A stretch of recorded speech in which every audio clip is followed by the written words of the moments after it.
Boston, please make it loud for Josh Johnson!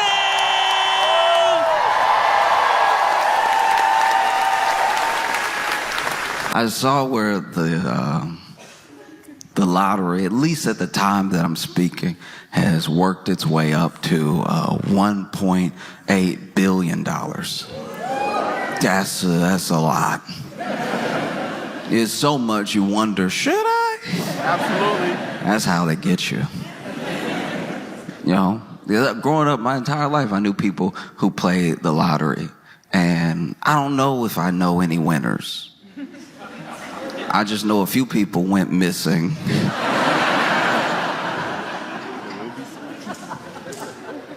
And like hard missing too, not even a funeral. Like, I don't know, $1.8 billion. That means even after they tax you, tax is gonna take about half of that, right? Even after they tax you, you're probably gonna be a billionaire. That's instantly a billionaire. And I'm not saying this to like, you know, beat down on anybody or be disparaging, but it's like, who plays the lottery? People who need the money. So imagine needing money and then becoming a billionaire in like a day. A day. You needed 252.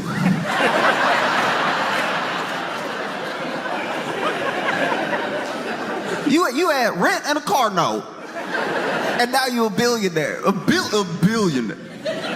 You gotta capitalize it's $1 billion. Even if they get you real good, even if they tax you to death, you're still high millionaire. And with some good investments, you'll hit billionaire over time. Look at, I don't think y'all understand. This is the thing, we think we understand what billion is because billionaires keep playing in our faces. But we have no comprehension of how much money that is because we're people.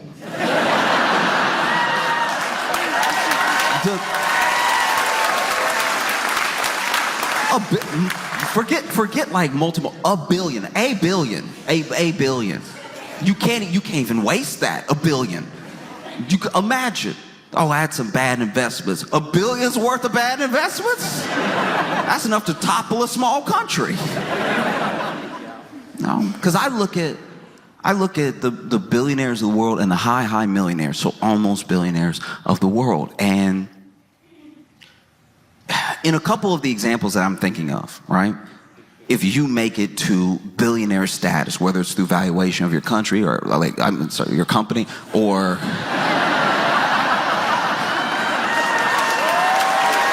you know,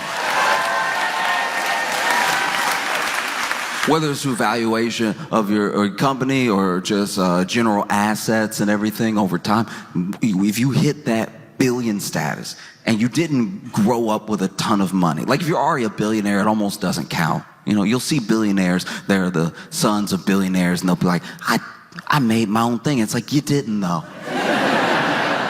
But you didn't. Like you never really did anything. Like it's, and look, I know you probably worked really hard, but your hard work had a $1 billion head start to it. So it's just, you know, you could make a bad idea worth $1 billion. If you put enough money behind it with enough time. Look at Crocs.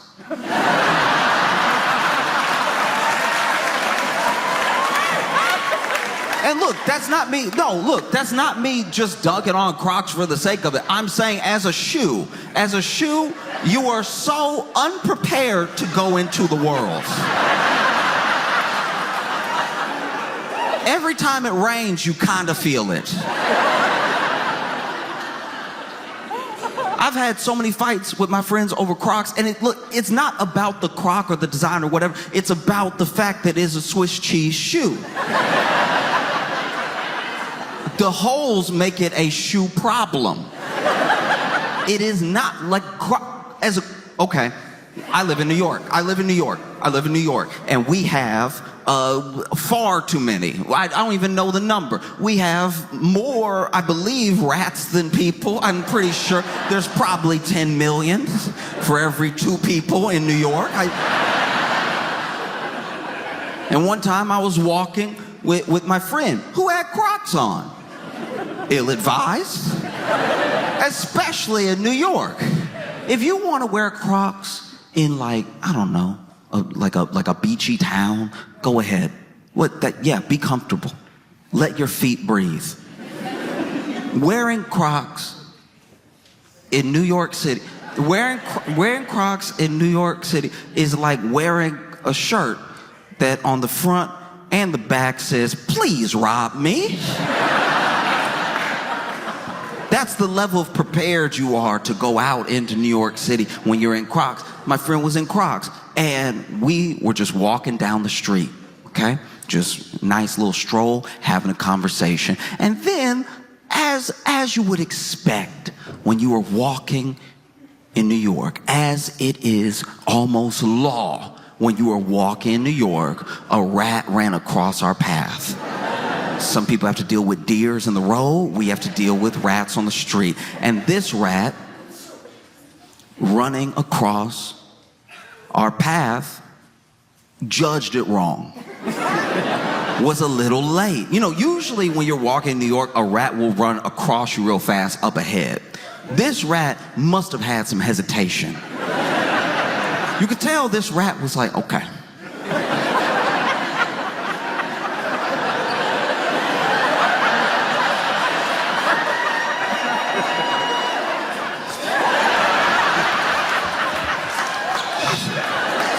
You know what? I'm not going to do it. I'm not going to do it. No. I'm not going to do it. Actually, no. You know what? I can do this. I can do this. Let me get. Ah! And then it ran across our path, but by the time it ran across our path, we were at our path. And this is upsetting. Sorry if you're eating. But the rat ran across our path, but by the time it decided to cross the sidewalk, we were already there. So this rat ran right over both my feet. And then it came time to run over my friend's feet. My friend in Crocs. And this rat looked exactly like, you know, with football players doing that spring training with the tires over here.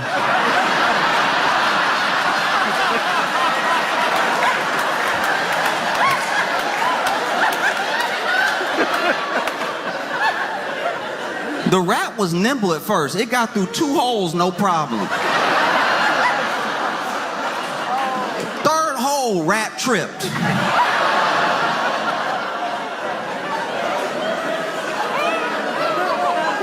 Animals don't trip like people. You know what I mean? People might trip, be a little embarrassed, but we get up and we know we have a day to continue. If a rat gets tripped up in your crock, that's the rat's whole priority right now. Because to be fair to rats, they get trapped all the time. How is this rat supposed to know this isn't one of those rat traps that take you to rat heaven? And so this rat starts freaking out, starts like trying to pull the other leg out and everything, but then the next leg gets stuck. And so now this rat is, it has been 0.0 seconds, by the way. This rat has already tripped and is stuck in 2 crock holes. And is over here fighting for his life to get out. Is doing whatever he can. This rat over here,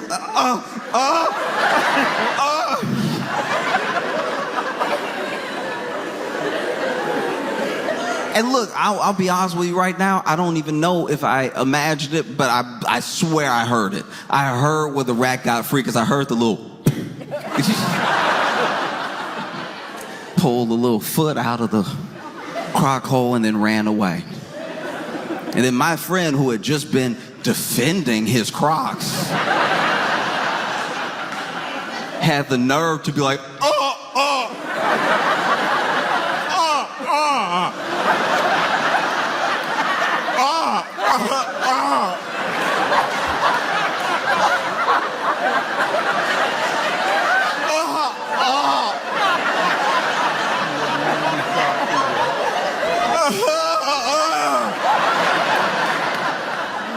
I'm like, yeah, cut it off. You need to cut it off.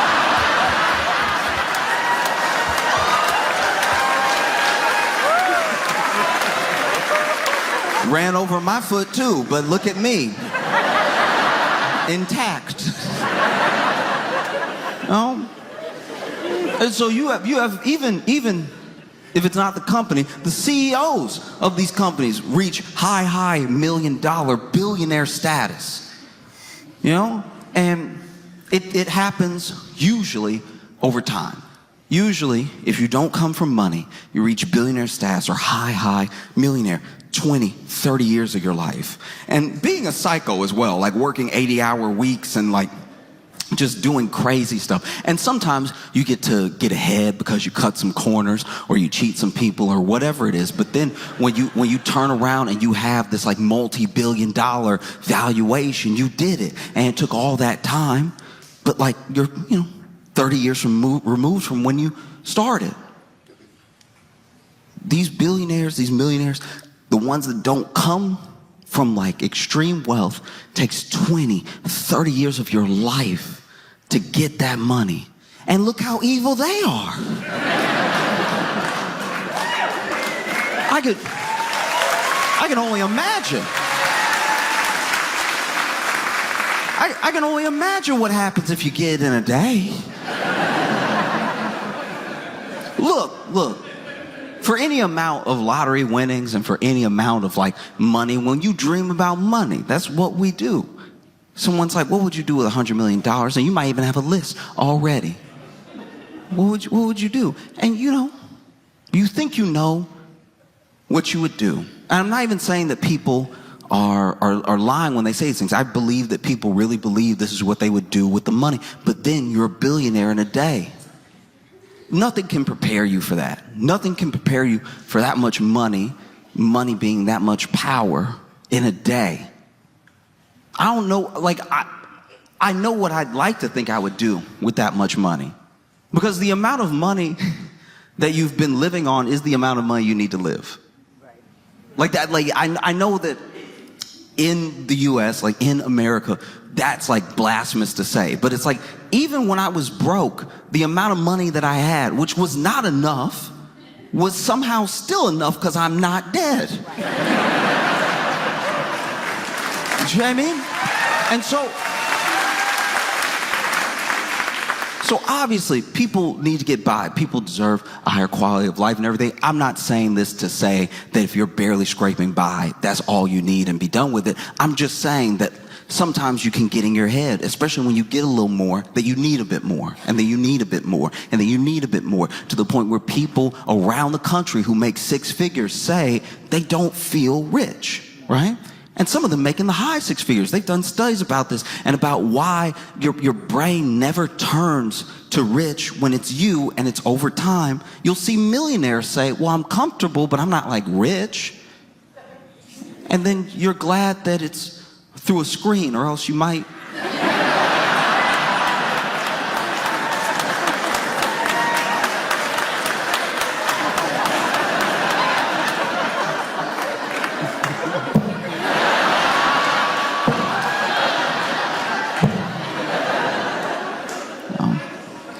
But I don't know.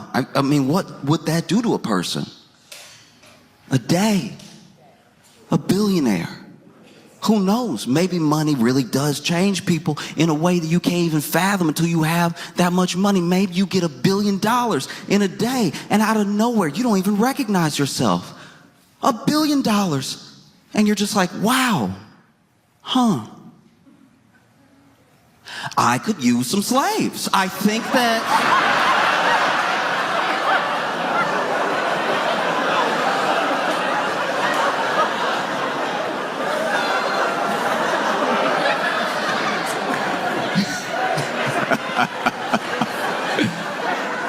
Look, I don't know what makes you so evil as a billionaire over 30 years, but I can only imagine it's exacerbated when it's overnight. Like, I can only imagine it becomes instant when you get the money instantly. That's crazy. Because, look, we all have a list. Even if you act like you don't, you do. If you want that much money overnight, You might have a list. There might only be 5 things on your list. Hey, I want to take care of my friends, take care of my family, want to travel, and I want to help in a way that I've been helping, but I didn't have the money to really push the help, right? So that's what, 4, maybe you have 5 things. But then after you do all that, maybe you have some money left over. What do you do with that money? Can you make another list? Can you make a bigger list? Maybe. But if you can't, you just keep trying. Oh, let's fix the roads. Let's try to fix the school system. But then there's still some money left over. What do? I think you might lose your mind. That's probably why billionaires are like that. Because think about it. Look, their list didn't have any of the stuff I mentioned on it. But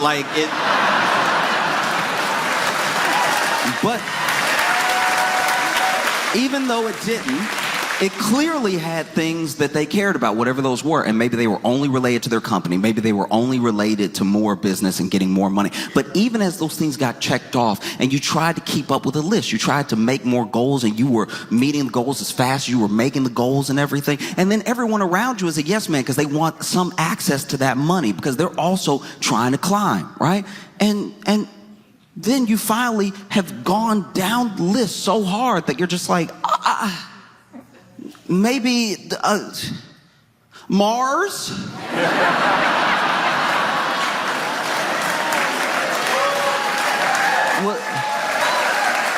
What about Mars? Mars would be cool, right? Like, Mars would be dope. Does people starve?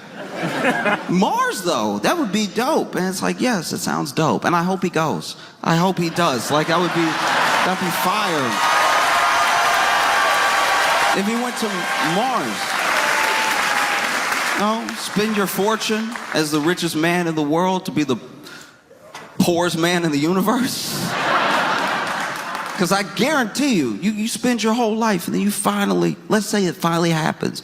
You have a voyage to Mars. And let's be as generous as possible. And let's say that like the rocket works. You already sent enough stuff there that it's not like quite the movie The Martian, but it is like that because you are going to be by yourself. No, I'm just, probably. And then you land in Mars. Richest man in the world. Lands on Mars, gets out, is walking around and realizes that Mars is just like Arizona with some extra tent to it. Like, looking around like, oh, okay. Whoops.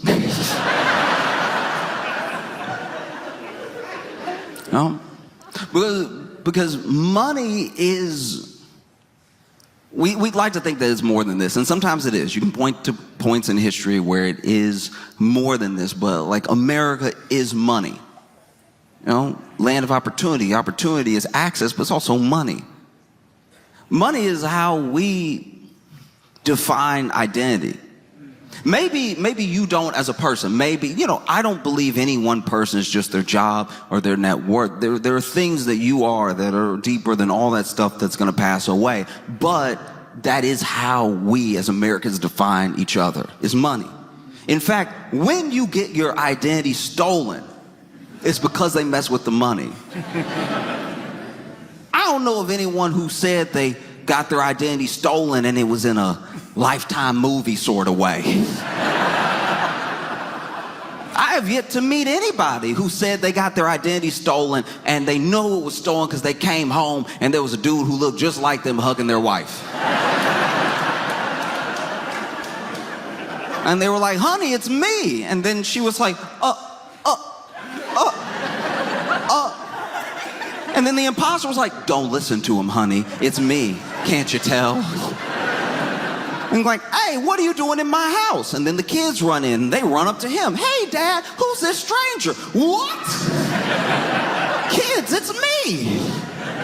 And they're like, we don't know you. Our dad's been home all day. And then you have to fight with this dude. And then, there's somehow a gun in the house that nobody knew about. And Then y'all struggle, and then y'all are spinning, so then nobody knows anymore because y'all were wearing the same thing. Who's the real husband? Who's the fake husband? And you're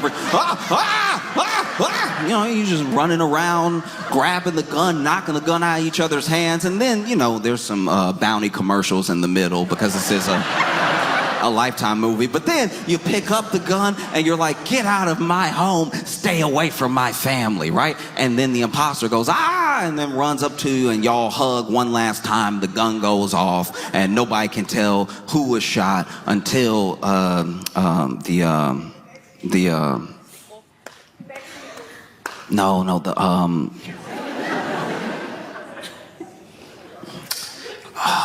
what is it? Until the Nair commercial. You know, like Nair, that one, like... I've watched a lot of Lifetime with my mom and my aunt.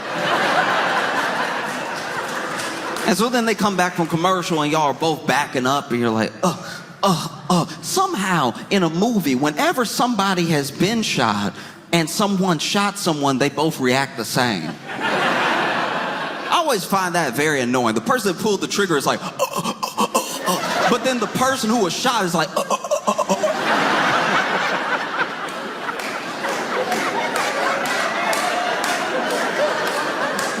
And then y'all back up. The gun falls. It falls in the middle. We don't need it anymore. One of you was shot.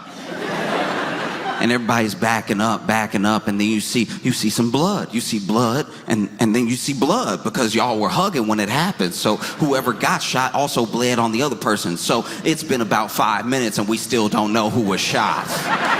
Very frustrating. And then finally, one of you goes, you'll always be my family. And the other one turns around and looks at you. And the wife and the kids go, Dad! And hug them. And then credits start rolling. The picture gets a little bit smaller because they got to roll the next movie right next to the other movie. So it's like it gets that little half-size thing where the credits are rolling, which actually sort of ruins the end of the movie in case there was any other note of anything that the director wanted. But anyway, and through the credits, through the little tiny half screen, you see the person hugging the family look up at the camera and go, an identity is never stolen that way. It's always stolen in relation to your bank account.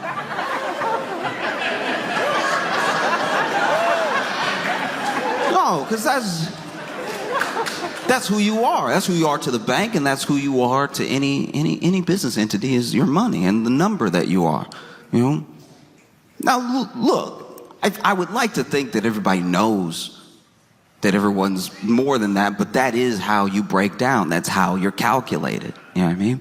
You're moved around as a number, and the numbers that make up the numbers you have are how people see you. You know? So when you get your identity stolen, it's not because they actually stole who you are. They stole who you are in a version of how people see you for your money. Having your identity stolen is terrifying because you don't know when you'll get out from under this. It's you. It's you. But the bank doesn't know that. You might as well show up to the bank like you just got home to see your wife and kids and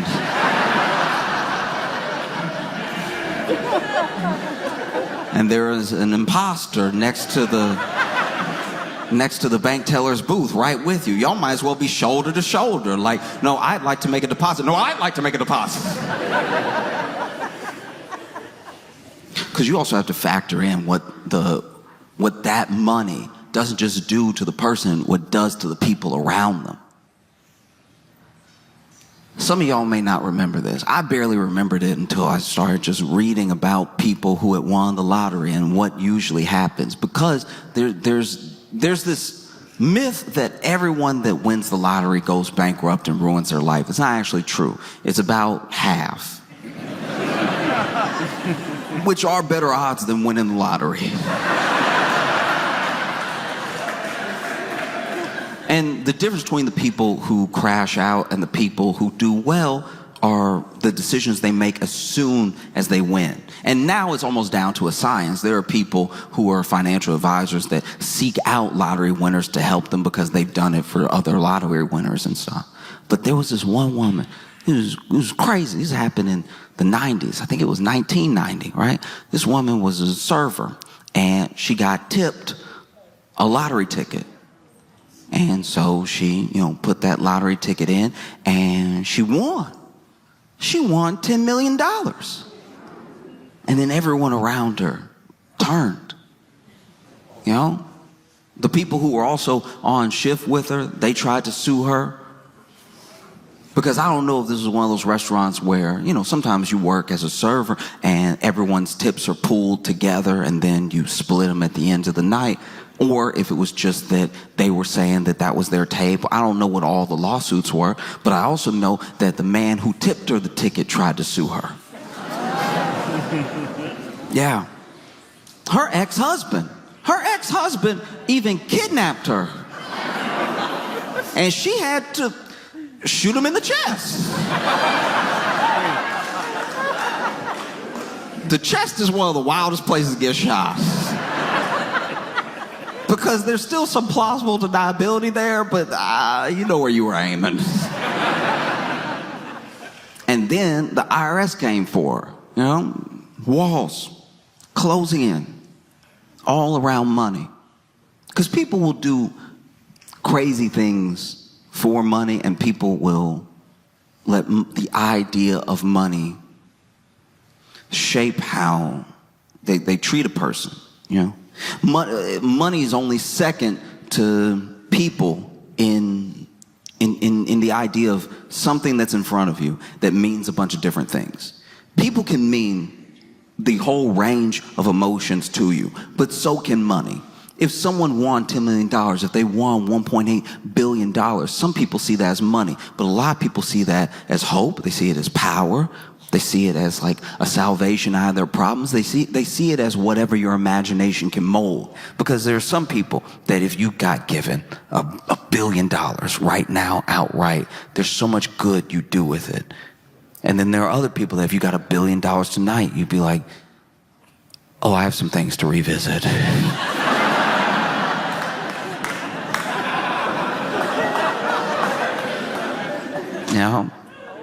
billion. $1 billion means, you could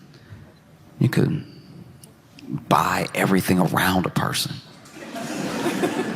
You could buy everything around. Imagine for $1 billion, you could hire a private investigator to find your high school bully. All right.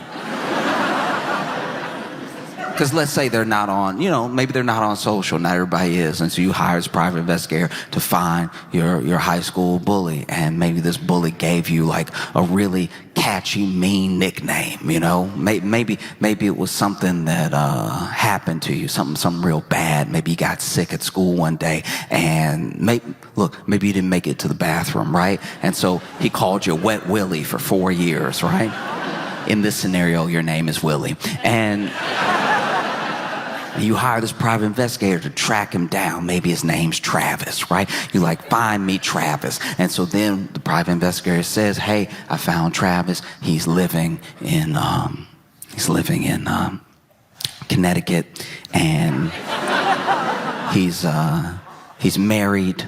And yeah, looks like they're pretty happy. And you're like, okay, this is good to know. And so, with your money, you buy the house that's for sale next to Travis. You're moving in one day, and Travis and his wife are walking in to their home, and you're moving one of the boxes. Nothing in the box. You don't need to move. You can pay people to move for you, but and you're like, oh, hey.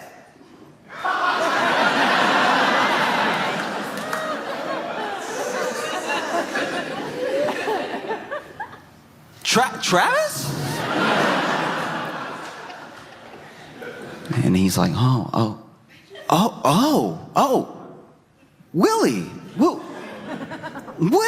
wow, how have you been? wow, this is crazy. Are you? Yeah, I'm moving in. Right next to you. That's crazy.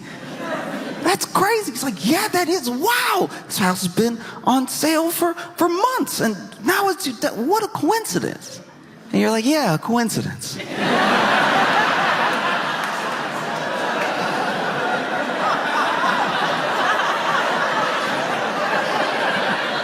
Yeah, that's what it is.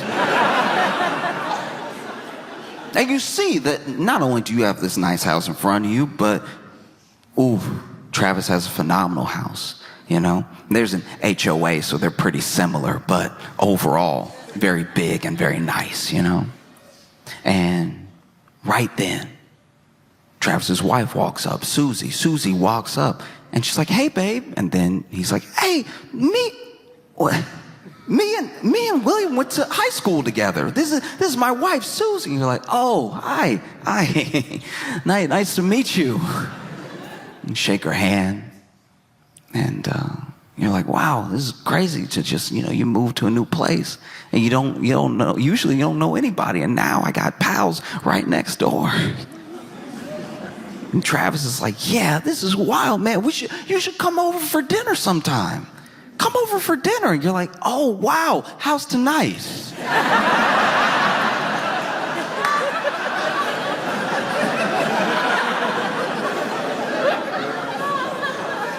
And Travis, because this is the thing about bullying. A lot of bullies don't remember what they did. And even if they remember what they did, they remember it in the context of whatever they were going through. And so even if they were like a mean kid, they just remember being a mean kid because other stuff was happening. I don't know how often real bullies think about the fallout of their bullying and what it might have done to somebody present day, So maybe Travis is perfectly pleasant.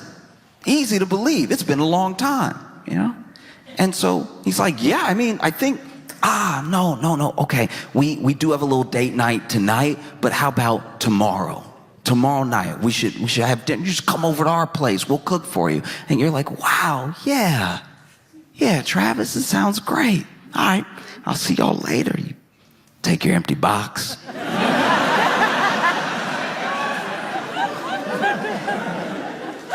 Walk into your new house with no furniture in it. But you don't need furniture. You're here for revenge.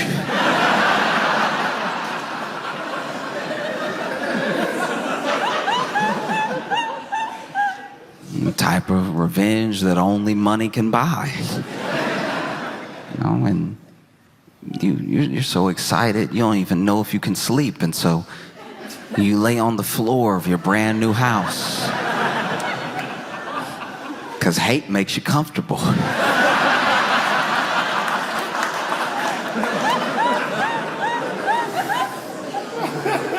And then the next day comes, right?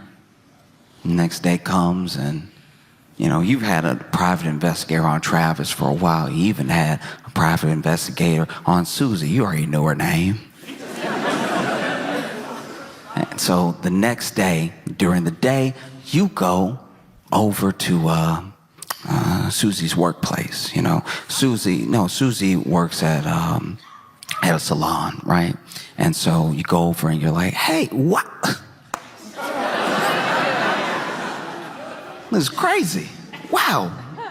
Susie, neighbors, and then I need a haircut? You do hair? Wow. You get Susie to give you a haircut, and when you're getting a haircut, when you're getting the wash, the shampoo, the conditioner, and everything, there's time to talk. You get to know a person. Or pretend to, because you already hired a private investigator.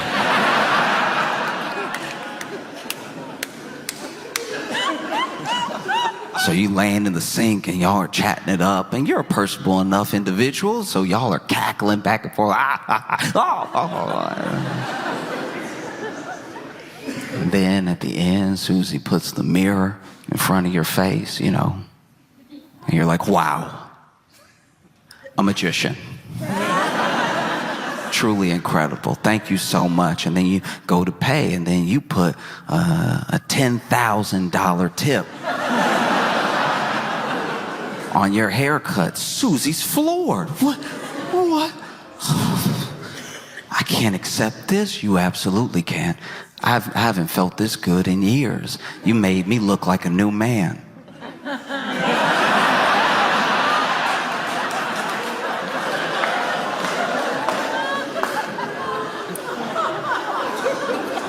In fact,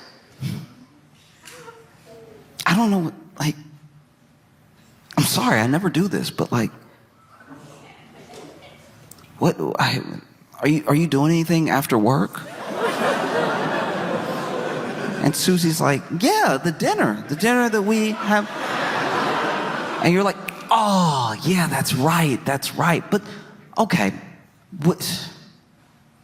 I don't know, it looks like salon's closing up and everything. Dinner wasn't gonna be for a little while. I don't know, do you want to hang out for a little bit? We're gonna end up chatting anyway. Let's just chat. Let's just have a chat, and then, we'll head over to your place. And you're like, does that sound okay? And she's like, yeah, I guess so. It's fine. Yeah, I'll close up here. And then you're like, okay, yeah, hop in my car, right? And she hops in your car. It's very nice. It's ridiculous. It's whatever car is nice for the period we're in. So just imagine.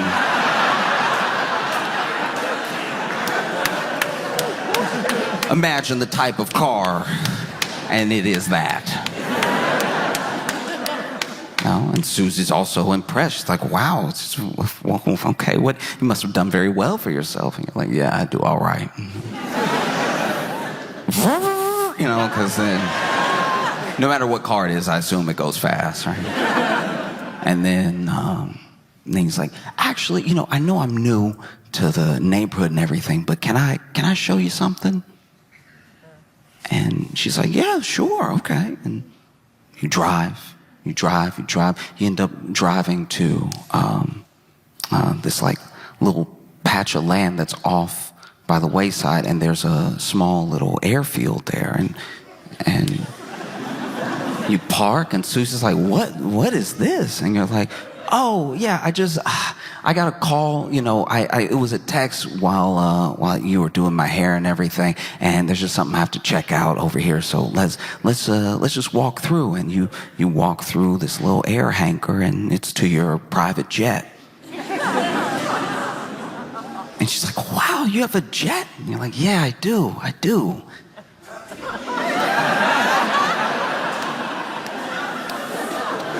I mean, I guess it's a false alarm. There's nobody that needed anything. Yeah, nobody's even here. I tell you what. How about this? I know we're supposed to have dinner tonight at your place, but why don't we go to Paris?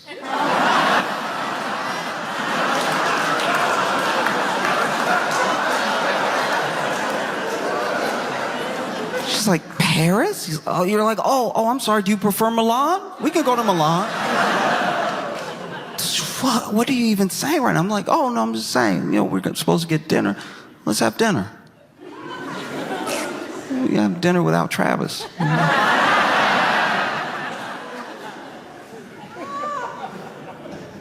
And then she's like, oh.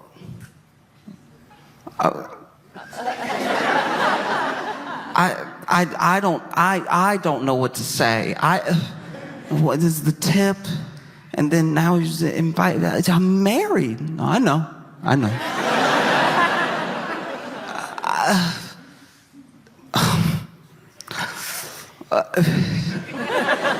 don't know.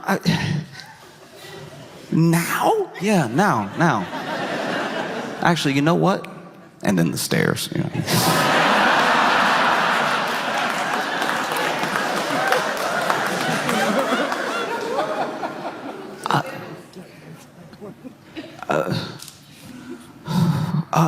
Wow, my heart is just skipping a beat. Yeah, let's do it. Let's go. And you're like, great. And so then you both hop on the jet and taxiing and everything. And just before takeoff, you send Travis an audio message of the entire thing.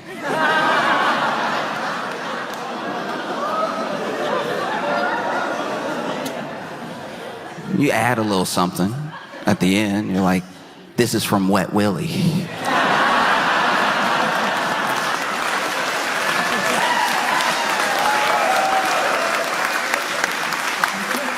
Because now you have $1 billion, and you could be good or you could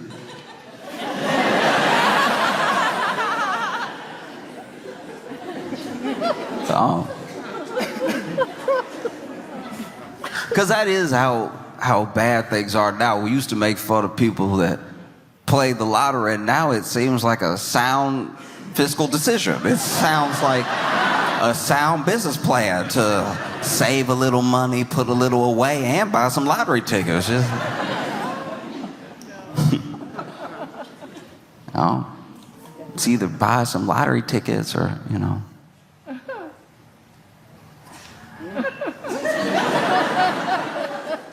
Lean in front of a BMW. You know what I mean? Like, you gotta lean in front of a BMW, coming at about, I don't know, slowing down, so hopefully about 12 miles per hour. You know what I mean?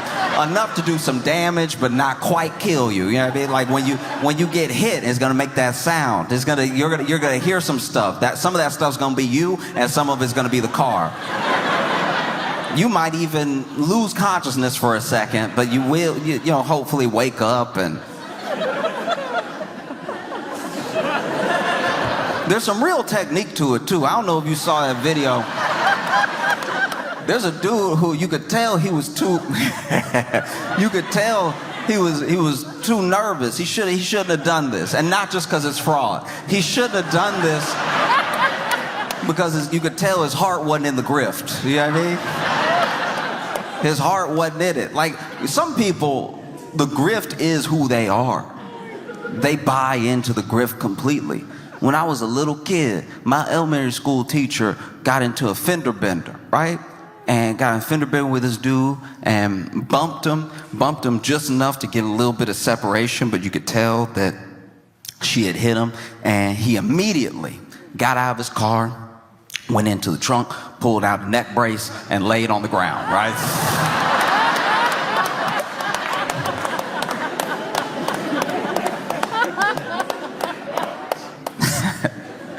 Which, if you're gonna do that, just wear the neck brace the whole time. Then you'll even convince the person that, you know, I'm not gonna tell you how to grift, but...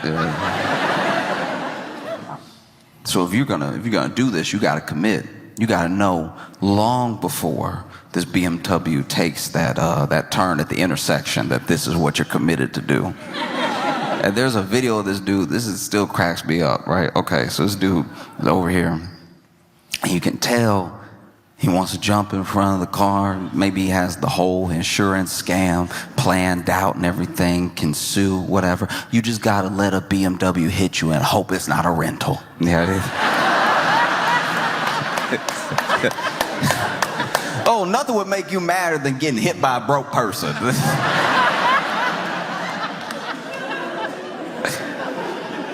And so then it's over here waiting, right? And like, just from the CCTV, because this is how I watched it, right? Just from the CCTV and the clip, you can tell that there's some nervousness in the knees. Like, the knees don't scream commitment. You know what I mean? Like, they're not, his feet aren't amped to do it. They're not like hoppy feet. You know what I mean? Like this is like, ooh, I'm gonna do some fraud.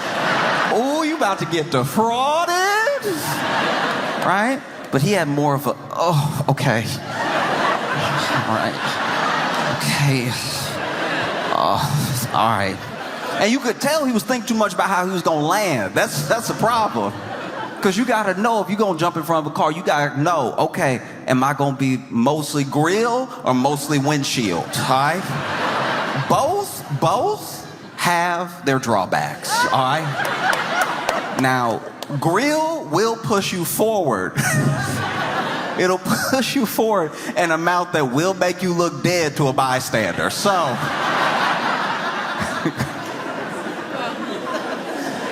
that is a good way to go if you're trying to do this with witnesses, and witnesses who are not in cahoots with you, right? Windshield is very dramatic, right? Windshield is very theatrical. Usually when you see, they do a lot of windshields on like Law and Order SVU. That's usually, you know, like when somebody running from the cops and they can't seem to catch them. They give them just enough room for them to run out of the streets, for the cop who didn't feel like running to hit them with the cop car. It's always very convenient when it's like 3 cops and then 2 of them run after a suspect and then one of them is like, oh, all right. And then sure enough, they're always there at the right time to just bow, right? Now, if you're gonna go windshield, just know that some glass could crack, okay? And it's worse if it doesn't. If the glass doesn't crack at all, you got hit by a big bullet, okay? But if the glass cracks and you roll over the glass and maybe you land on the side of the car, that also looks very bad. But depending on how you hit the windshield depends on how believable the hit is. Because when you get hit by the grill, you're just taking the hit, right? Just boom, boom. High risk of being hurt. Very high risk. Windshield looks a little bit more, oh no.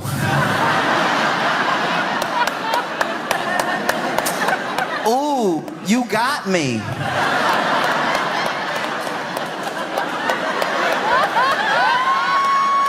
Oh, what will I do, right?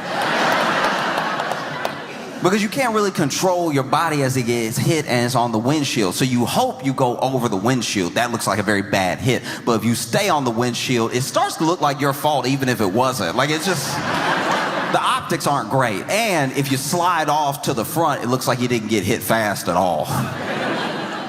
And so you see this dude, okay, oh, all right.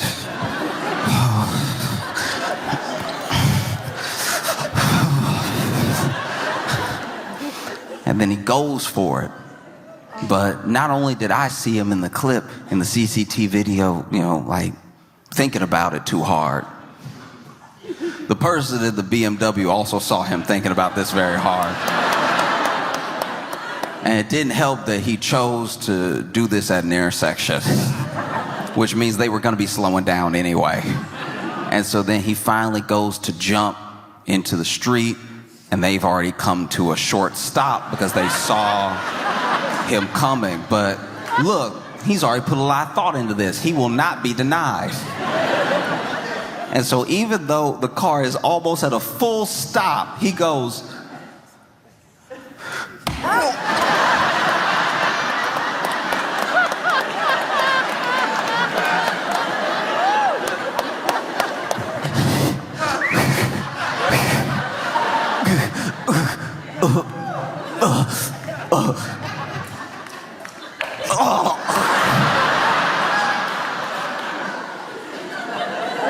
obviously the claim didn't go far. But you could do that, or you could play the lottery. You know what I mean?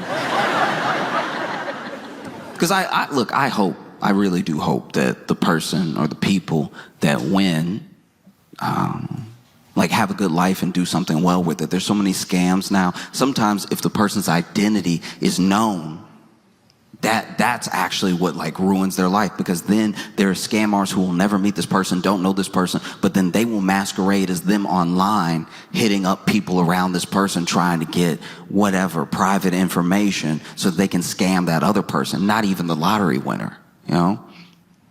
And it's why people have become more savvy. Now you have lottery winners all over the world, not just in the US, and not just for like the Powerball, Mega Millions, or any of that. Now you have lottery winners in the US show up with like a ski mask on. So many lottery winners look like they're there to rob the lottery.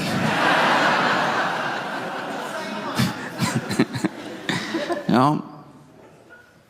And I don't know, I just look at the lottery as like maybe one of the best metaphors we have for how America is. You know, because you know, we all participate. That money is pooled together, and it is, and I don't mean in terms of ownership, I just mean in terms of how the money came to be there. It is all of our money.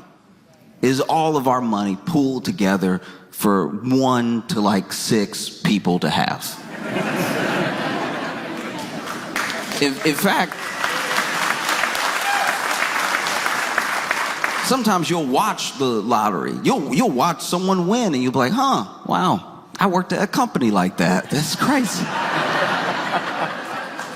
Because some of what the lottery of trying to make it in America is like is luck. We like to think it's hard work, because then that means everybody could do it. But that's not actually the case. I know people who have worked hard my entire life, and they were on a hamster wheel. They were on a treadmill, and they were just trying to keep up because somebody was pressing the speed up on the hamster wheel. That's what it feels like is happening to everybody right now. You know, you're doing your best, and the speed just keeps... And then, you know, some people are on a treadmill where the speed just keeps getting increased. Some people, look, to their credit, they have some golden handcuffs. Maybe they're doing a little bit better than everybody, but the margins that they live in are just as thin. And so they're on like a Stairmaster. They're up higher than the people on the treadmill, but, you know, they still run the risk of falling off at any given point. And so the other person's running as hard as they can. This person's stepping as high and as fast as they can. Because if they can skip a step, it's not going to keep them good forever, but it'll keep them level for a while. And so everybody's working as hard as they can. People who make six figures are still thinking, I don't really have enough to get by. That sounds crazy to anybody who's living off of less than 50K, somewhere where the standard of living, you need to be at like 80K. There are people scraping to get by. And so rather than just accepting that this gym sucks,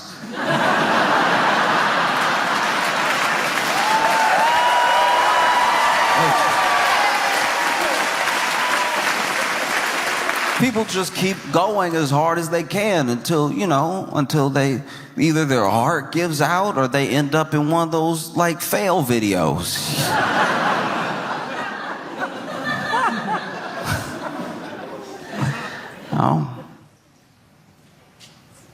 Because look, it's $1 billion. It's a billion. That's a lot. And I know it's the lottery, and I'm just making an example. I'm not specifically speaking to everyone to like go run up to the lottery office or something. Like that's not what I'm trying to say. I think that we have let the lottery basically become one of the better ways to get ourselves out of a mess, you know? And it only gets you out of the mess. Maybe you can bring some people along with you. That's nice. That is nice. But you don't know everybody. You know what I mean? Like, you know your friends and your family, and that'd be very sweet for you to take care of your friends and your family, but you don't know everybody, and you don't know everybody's intentions. You don't know what everybody's going to do with the money. You don't even know if giving some of these people the money is the best thing to do. You have no idea. And maybe it's why, speaking outside the lottery now, maybe it's why like people shouldn't be able to amass that level of wealth. Not because I want to take from somebody the thing that they have for whatever reason. Maybe they really did earn it. I don't see how, but like maybe they really did earn it. Maybe they deserved every like $50 million bonus that they ever gave themselves, right? Maybe they know their heart and they know that they really deserve this money. But maybe you know, they laid off a bunch of people and they bought a bunch of stock back and they did some stuff to do some stuff to get some stuff, you know? And so I'm just saying is, you know, it's one thing when it's a lottery, it's a different thing when it's like our entire, you know. Because then they wonder, I don't know. Then they wonder, they're like, why is everybody so mad at us? It's like, oh, you can't not really get it. It seems crazy. And look, don't get me wrong. I'm an American. I would love $1 billion. It's probably part of the problem.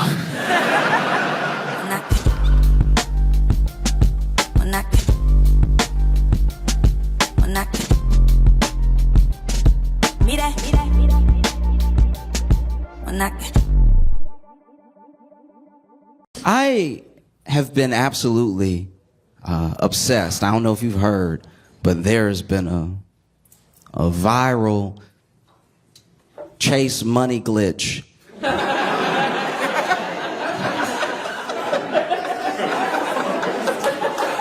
Okay, if you haven't seen it, basically someone on TikTok said that there was a money glitch at Chase, where if you deposit a check for a large amount, an amount you don't have, it will let you withdraw the full amount that you just made up, right? And that is just check fraud. That's actually the plainest fraud you can do. To walk up to an ATM and be like, I'd like to lie, please. That's not legal at all. And so I saw the TikTok and I was like, uh-oh, I hope nobody does this. I hope nobody does. I hope not a single person does this. I hope no one does it because it's the worst type of fraud you can do. I hope nobody does this at all. And then I went to Twitter and 6,000 people had done it. Like, in the time that I saw it, there were already people who were like, yo, we out here living. And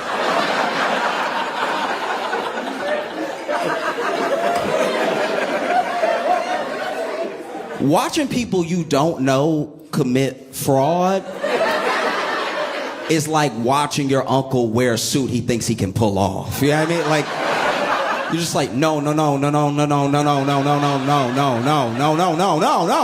in front of everyone, not in front of everyone. Because that's what it was. It was in front of everyone. They not only did the check fraud, but they all made videos, which is how I was watching. This wasn't a rumor. I was like, that's a high definition camera that you are committing crimes in right now. I am so, man, the jails will be full. That's a lot.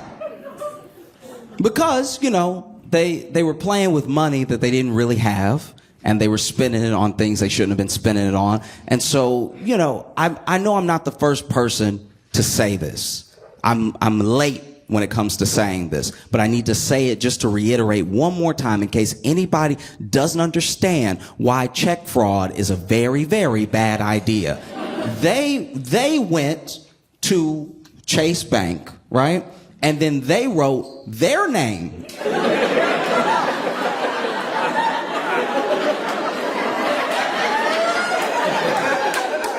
all over a check.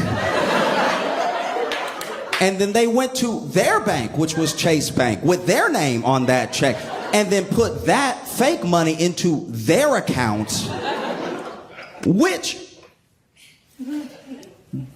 your bank account has every number that makes you identifiable. Like, your bank has your address, it has your social security number, it has the numbers of places you used to live. Like, they have so much information about you. Chase might as well just go to the police station and be like, we need to make a few printouts.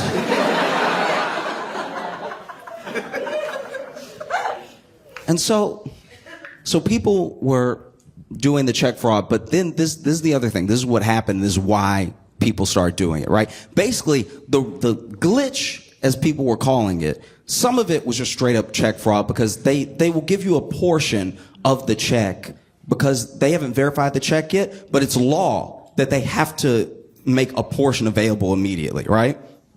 And so there was a mistake for maybe, who knows, 10 minutes, an hour, where someone put in a check and it gave them the full amount immediately. It did not do that for most people. Most people got a portion. So when you see them throwing money, they definitely had to pick it up right after. Like, it's like...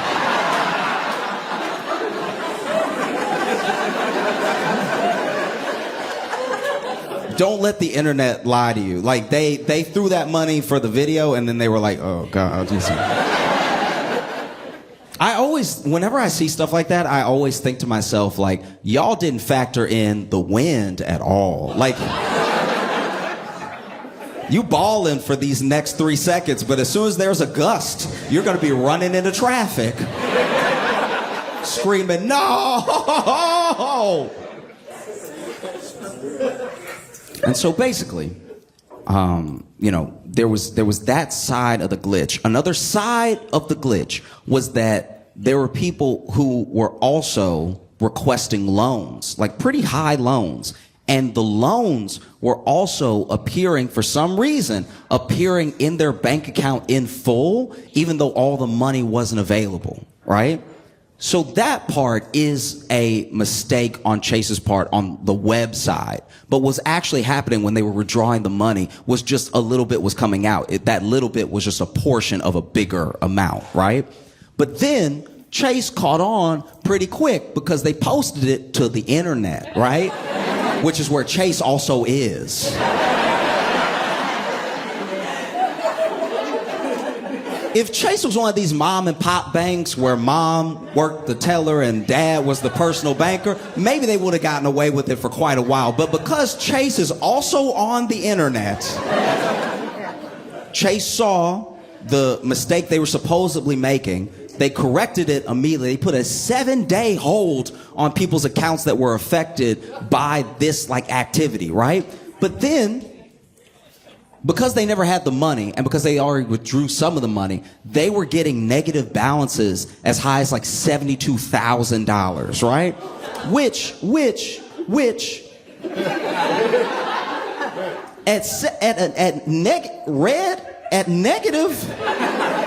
red $72,000, I think I'm just gonna change my name. That's when you open your bank account and you go, whose bank account is this? I don't know him at all. I am moving. But this is why you shouldn't let the internet lie to you, not just because they give bad advice with no repercussions, but also because there were people that were faking it. There were people that were faking the glitch, literally just to go viral. There were people who were going to the ATM, withdrawing their real money, not doing the scam, then throwing the money in the air for the video, and then immediately being like, y'all, help me. There were even people who were pretending, using other people's screenshots, pretending that they also had a negative $48,000 balance. And it was all just for attention. And it's so important to remember that. It's important to remember that half of the internet is for attention. Almost none of this is real. I could be AI. None of this is real. And so when you take things that are fun on the internet and you bring them into the real world, you could screw up your entire life because check fraud is so much a felony. Check fraud is one of those felonies that someone does that's not even a dangerous person. It's just you'll be like, man, where is Cousin Willie? I have not seen him at the last 3 Thanksgivings.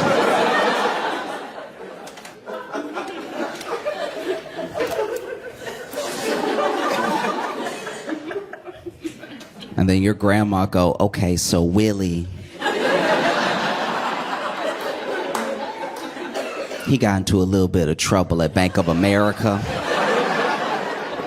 It was a misunderstanding with because grandmas always try to make you seem less of a criminal. A grandma, you commit a crime and grandma be like, he had an accident. It was an accident. He is a sweet child. It was an accident because basically he got a little argument with one of his friends and then he fell, because they were pushing each other. Then he fell on his friend, but he had just been holding a knife at the time. That's why we praying for him to get out, because I know his spirit. I know my baby, and my baby would never stab someone to death. My baby, how the police know he wasn't trying to get the knife out? You know what I mean? That's why it went in so many times, because it kept slipping in, and he kept pulling it out. Why didn't they ask why that man's body was magnetic? Why didn't they do that? My baby ain't no murderer.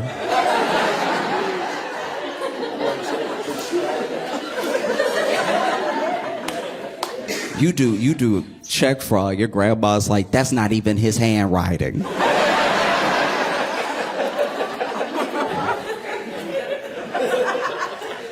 But grandma, is his name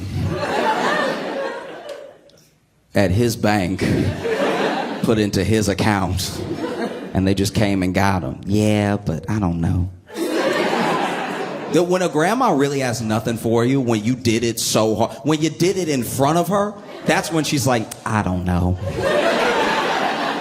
Because at the end of the day, the one thing a grandma is not is a snitch. Grandmas...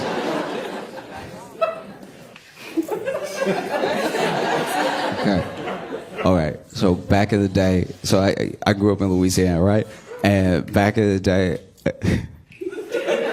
we weren't friends, but I knew this kid, and he was like, this kid in my neighborhood was getting arrested, and it was a whole big scene because, like, basically, I don't know what he was getting arrested for, but the police thought that they needed 18 of them. Like, it was, I don't know what he did, but everybody showed up, if nothing else, just to watch. Like, that's...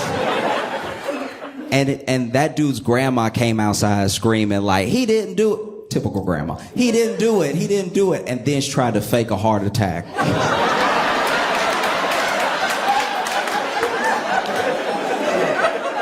I was like, damn, grandma G right here.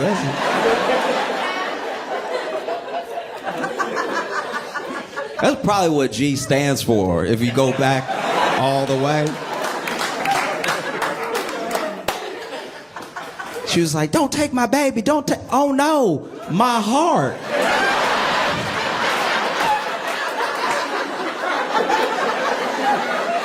And you could tell she was faking it too because she like really planned the fall. Like the fall, because she knew she couldn't just fall however she wanted to fall. She may never get up again. So she was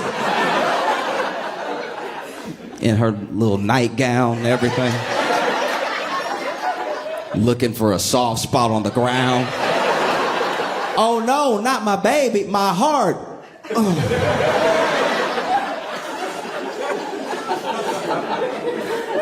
I just can't stress it enough. Please do not do wire or check fraud. It's like, it's so easy to not do. We're all not doing it right now.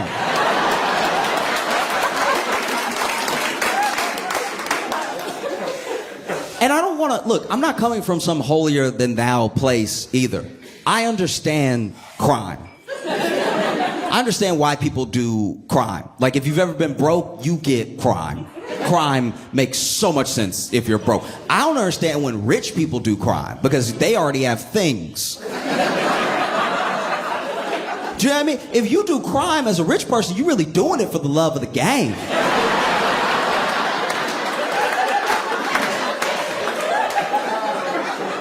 If you are a multi-millionaire and you embezzle hundreds of thousands of dollars, you're doing it for chips. Like, this isn't... You just felt like being bad or something, trying to spice up your life. A poor person doing a crime makes so much sense. I don't have anything. I don't have anything. That's a thing. I'd like to have it. Simple math, you know?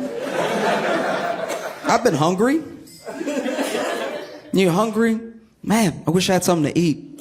But on this planet, in this country, we trade money for things to eat. And I don't have any of that, so I guess I just won't eat. And then you don't eat for long enough that you're like, damn, the food is right there.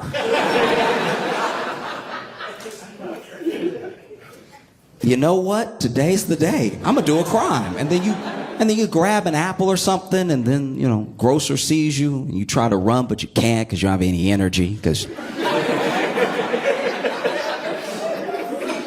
So you get caught, and it's all very sad because you get charged with theft, but you took it because you were hungry. Like, crime, when you're broke, makes sense, you know? We don't like it, but it's true. It just does. And it's weird because it's like, Chase isn't...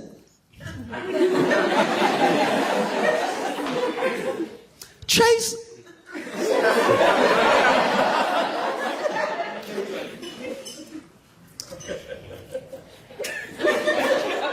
This is what bothers me about the whole thing. It was dumb of these people to do it. But to do it to Chase is like weirdly full circle.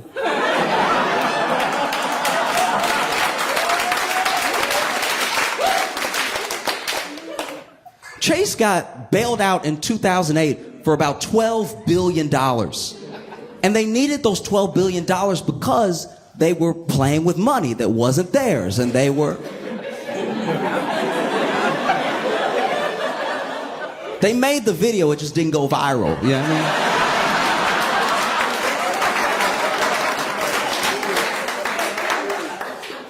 mean? So it just, I don't know, there's a deep irony in that like, you know, one of the major powerhouses, probably the biggest bank in the country that contributed to near financial collapse, is going to go ahead and get theirs back from some of the people that they made poor. It's pretty harrowing, you know? But every single one, I don't care if you were a kid, if you were grown, there was a line, by the way. There was a line at the Chase ATM, so a lot of people were doing this at once.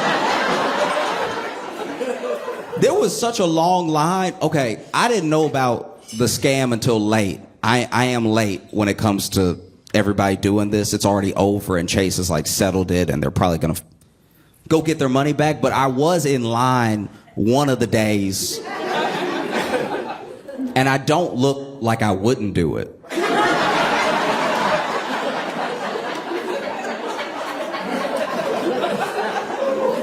I'm standing in line like, come on now. Line's never been this long before. That guy's throwing money. That's irresponsible.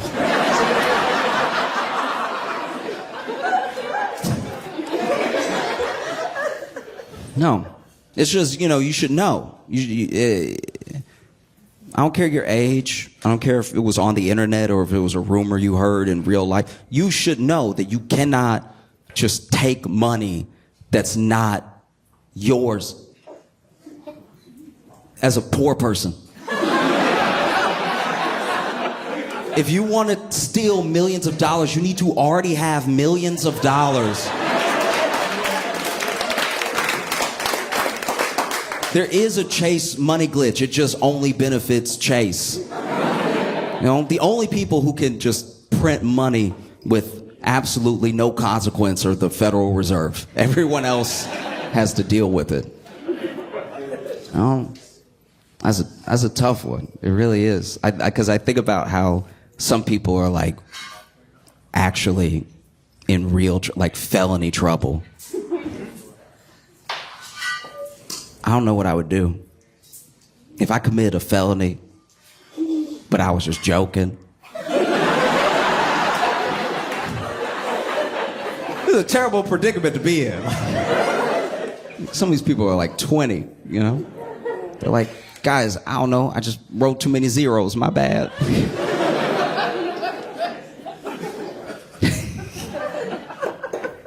The only one of these scams that I really thought was like funny and was really rooting for the people on was that DoorDash one.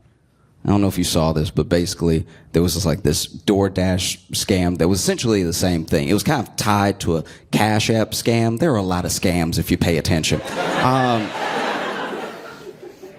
It is crazy how much we're doing them now, how much we're doing like wire and check fraud. Like we, as Americans, we have become the Nigerian princes of the world.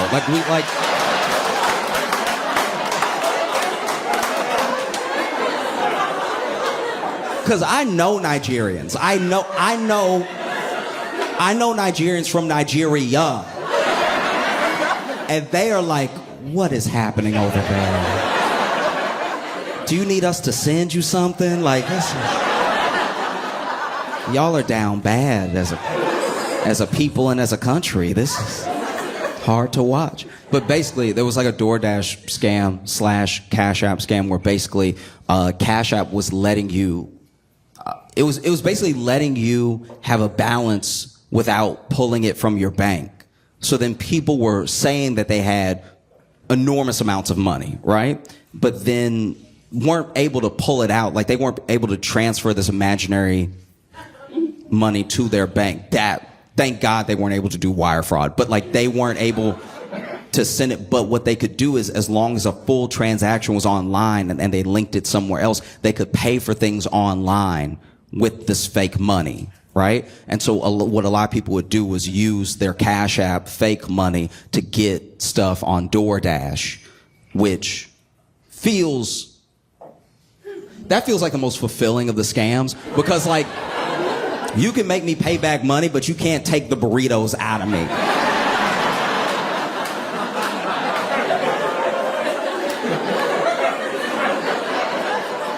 You know what I mean? Like when the police come, I'm gonna be full, all right? And when they put me in the car, that car suspension will be in trouble.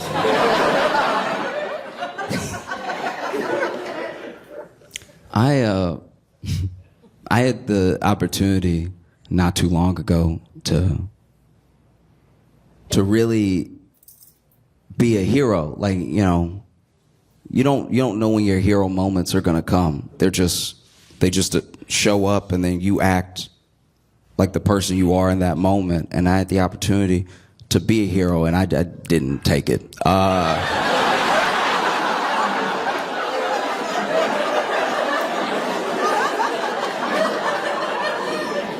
I looked that moment in the face. I was like, you must be looking at somebody else. Huh?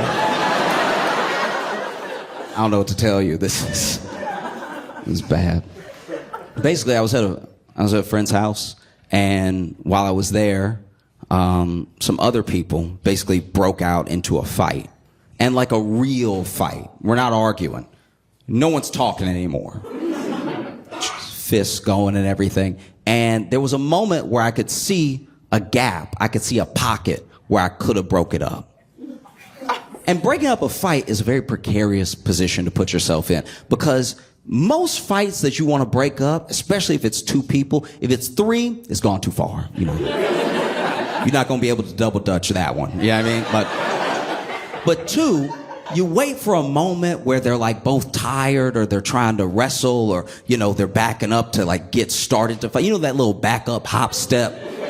This is usually, okay, when someone doesn't really know how to fight, they do too much prep for the fight. You know what I mean? Like there was, okay, I know I'm digressing to digress, but basically one time in high school, there were these two kids that were about to fight and I didn't even bother trying to break it up because one kid stretched. And I was like,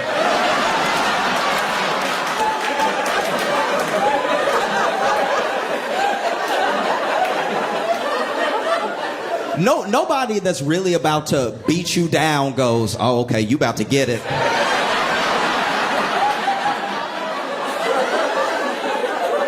You just give me a second. I'll be over there in a minute. You just.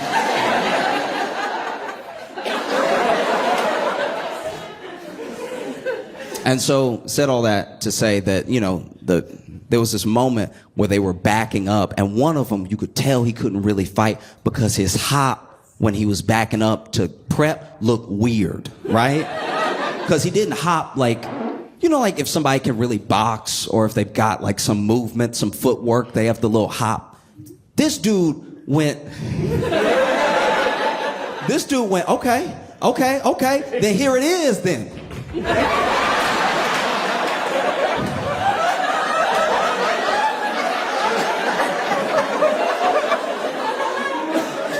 This man wanted to fight so bad, but just had to step on 1,000 roaches first. Like, in what world is this getting you ready?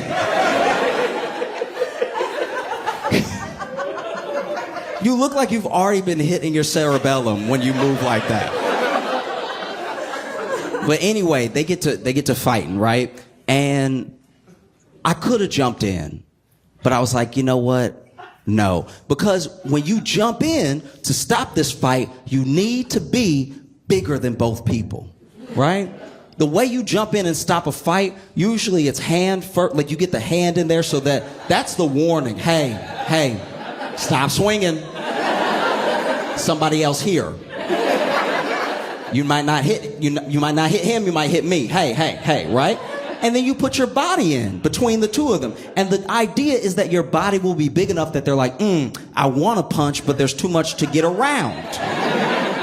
And that isn't the case with me. You know what I mean? Like, I want to jump in and stop the fight, you know, like a principal, just like, hey now. Okay, so, all right. I I did see. Okay. So years ago, when I was in high school, I went with a friend to pick another friend up because all three of us went to different high schools, right? And so he could drive first, so he picked me up after school, and then we went to pick up our other friend. Now, our other friend was waiting outside of the school, but a fight had also, a few feet away, had also broken out at the school, and the principal did this exact thing, like, hey now, and you could tell he doesn't want to get in there because the hey nows were too frequent. Like this man, hey now.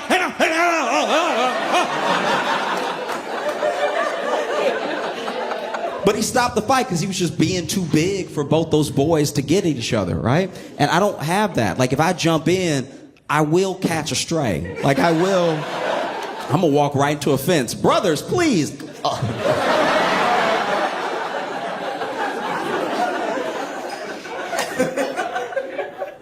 And so then the fight breaks out, and the guy that I thought couldn't fight, it turns out he can fight if he keeps the fight weird, right?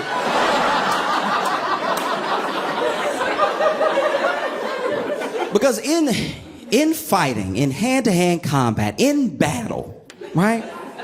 You use what you have. You use your hands, fists, elbows, knees, shins, foot, everything that you can. If you wrestle them to the ground using your weight, using leverage, there's just lots of going on with your body when it comes to a fight. But what I've never seen, and I watch fighting, I watch combat sports, I like watching boxing, I like watching kickboxing. I've seen people who can kickbox in real life in like a street fight. I've seen people who can box in real life in a street fight. I've seen people use their knees, like Muay Thai moves, elbows, all that stuff. I've never seen somebody who just grabs.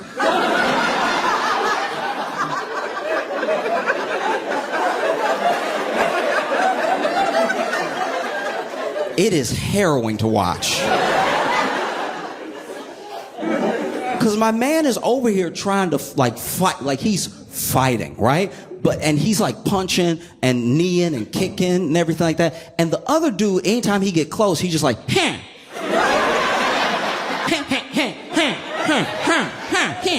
So now this dude punching while also being hella uncomfortable.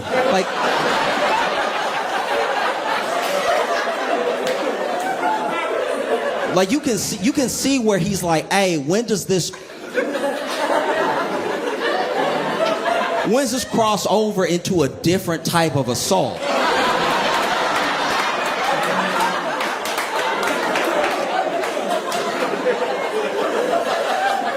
you know what I mean? Because like because at one point the dude was trying to dodge a punch and then like grab, and I think he thought he was doing kung fu. Because, you've seen the movies where they're like, ha, and then like just Black Panther and then you up, you know what I mean? This dude at one point went to dodge a punch, but clearly, we could all see it, clearly grabbed the inner thigh of the dude he was fighting. And you see that dude miss with his punch, but also be like,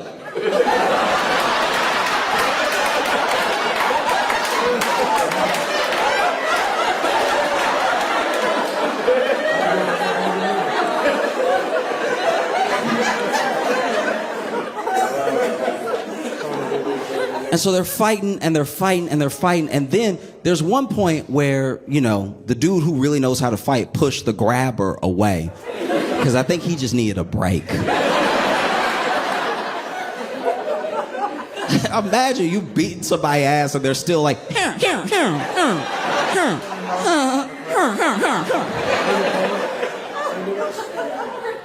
it's devastating. And so then I realized that I made the right decision, not because I didn't want to be grabbed, but also I knew I made the right decision because when they re-engaged, the dude who knew how to fight, okay. I shouldn't laugh, but all right. I knew I made the right decision when the dude that knew how to fight threw a microwave, right?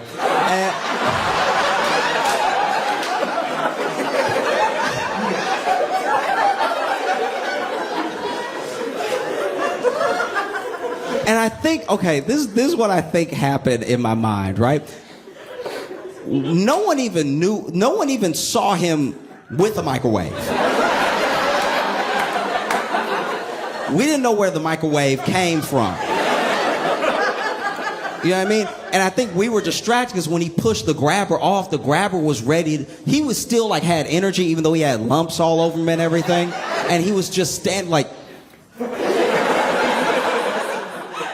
And I'm not even kidding. At one point, I guess when he thought the fight was about to kick back off, we were all looking at his hand, and he went, here, like. And that must have been when old boy grabbed the microwave, because we were all like,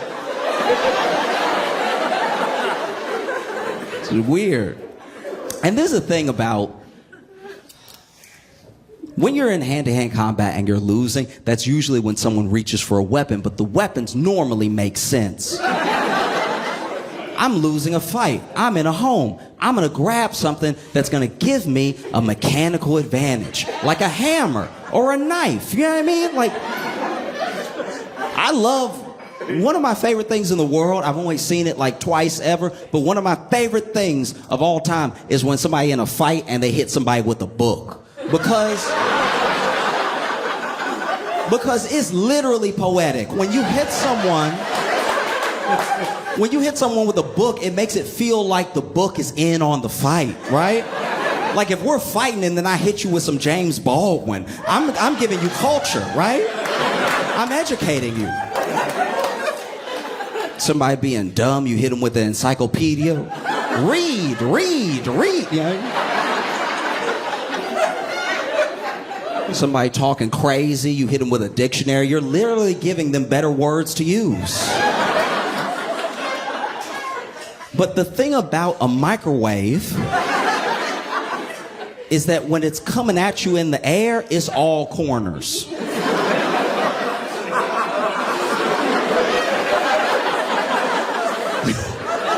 When a microwave is hurtling towards your head, it's nothing but angles, all right? You would think it was a diamond, the way that it moves through the air. I guess I'd never seen one fly before, so I was like, wow, right?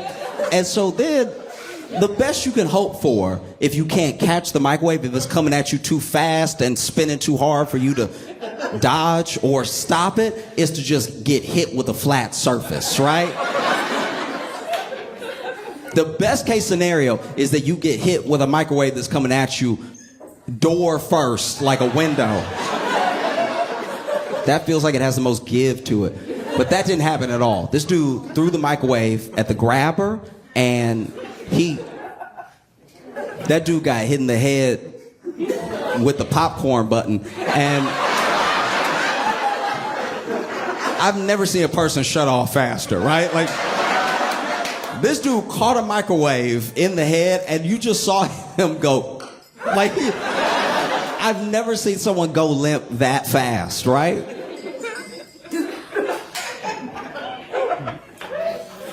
We were all standing there like, I think he dead. Like,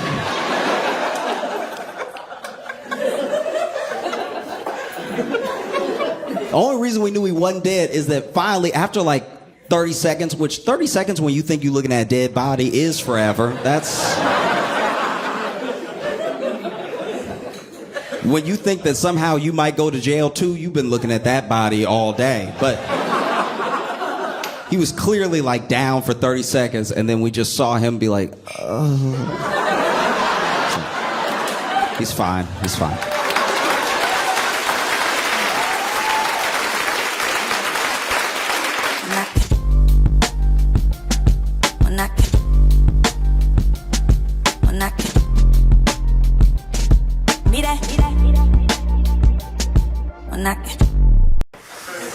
Have y'all seen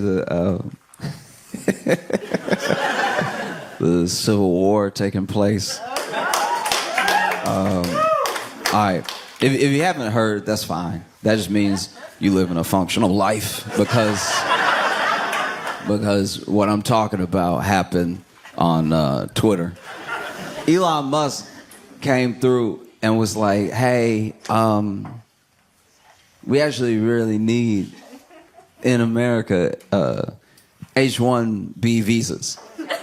And these H-1B visas are how people from other countries come here and have, pretty great jobs by some standards. These are like sometimes developing jobs, some of the engineering jobs, and like just stuff of that nature. This isn't like one of your regular visas, and it's not like a visa that we have with a specific country. Like there are E3 visas that we have with places like Australia because they're white, and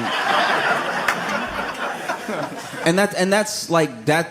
That's a thing that we have with lots of different countries. So there's a certain amount of visas that are agreements between the countries, and we don't have it with every single country in the world. But even with like Uganda, we might have a few that are these specific visas that Ugandans can get or something, as an example, right? But the H-1Bs have a lot to do with jobs because with your H-1B visa, if you lose your job, right, you have to leave. But Elon is like, these H-1Bs are actually great. And Vivek Ramaswamy is also like, these H-1Bs are fantastic, right? Now, the reason that billionaires like H-1B visas is because people who are very talented from other countries will come, and they're usually, not always, but a lot of times are sending money back to their home country for their family, right? And so they, due to the exchange rate, don't really have the same amount of demands as an American worker. Like an American worker, $100,000, it means something different here than it means to someone coming here, right?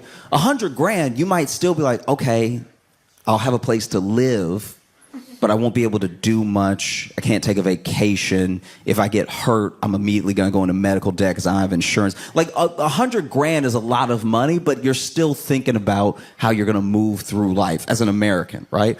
But if you're coming from somewhere, especially if you're coming from somewhere where this is the biggest opportunity you've had up until this point, you're thinking $100,000. Okay, look, I can have roommates. I don't care about having roommates. I'll have as many roommates as it takes to keep as much of that $100,000 after taxes that I'm going to keep in my pocket, so that way I can send money home, and the money that I send home due to the exchange rate is fantastic, right? So now I can maybe even retire my parents off of this $100,000, $120,000 job back where I'm from. So when they come over here, they are working these like crazy hours. Like we're talking like 80-hour work weeks, fluctuations, and what the job description is and stuff like that. And they don't complain, because if they complain, they could be fired. And if they get fired, they're immediately deported. They start all over again, right? So that's why Elon and Vivek love H-1B visas.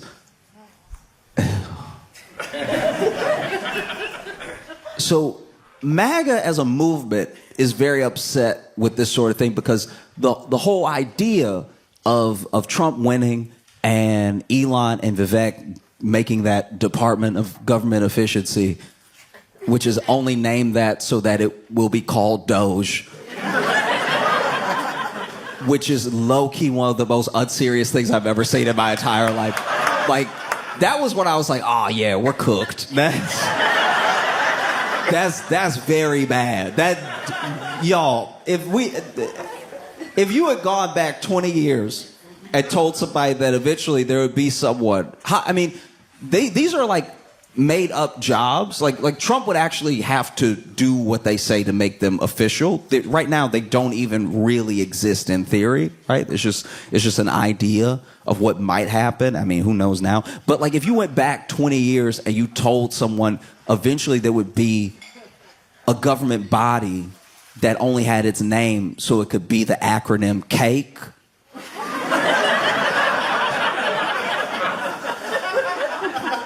I'm sure that person 20 years ago would ask, when did all the smart people die?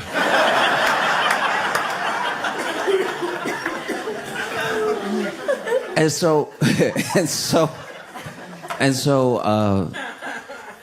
Vivek tweets and Elon tweets, and everyone, I don't know, is so bad. Okay, so basically, MAGA sees the H-1B visas as like taking American jobs, and not in a Mexican immigrant way. Not in the way of like, they're coming over here and they're selling fruit I didn't really want to sell fruit anyway, but like they're selling the fruit. I don't know how I feel about that. It's not like that. It's like, no, LinkedIn is empty.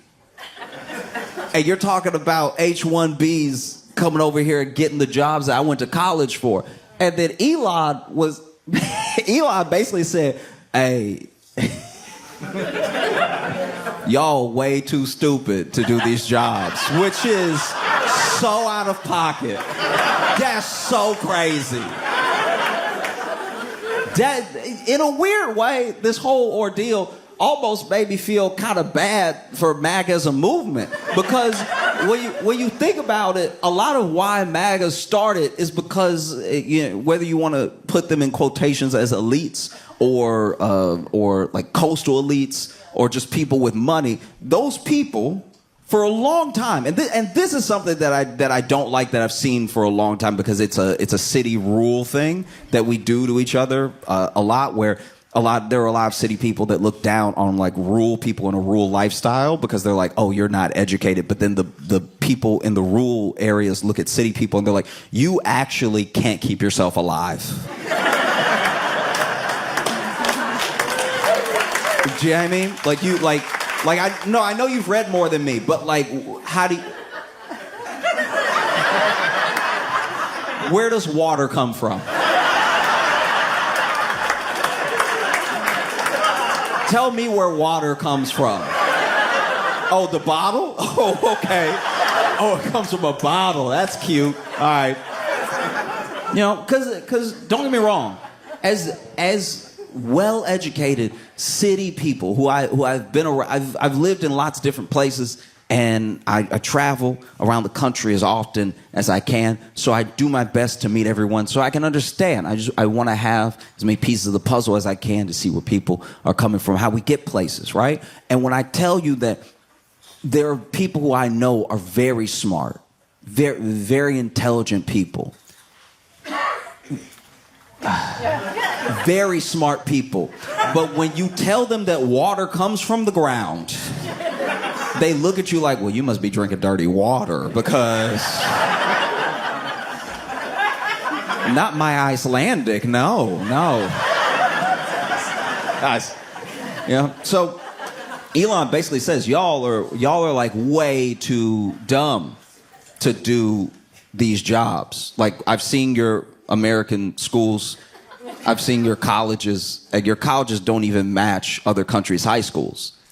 And the sort of general MAGA response to that was like, well, okay, but you agreed with us for the past like 4 or 5 years that the American college system was broken and that it's too woke and that we need to fix it and we need to change things up. And he was like, yeah, but you still dumb. Like that doesn't change. I don't think Yeah, I don't like it either, but that doesn't make you smarter that you went to a dumb school. And so then they lose it. And then MAGA was like, oh, okay, I didn't know you felt that way, you South African.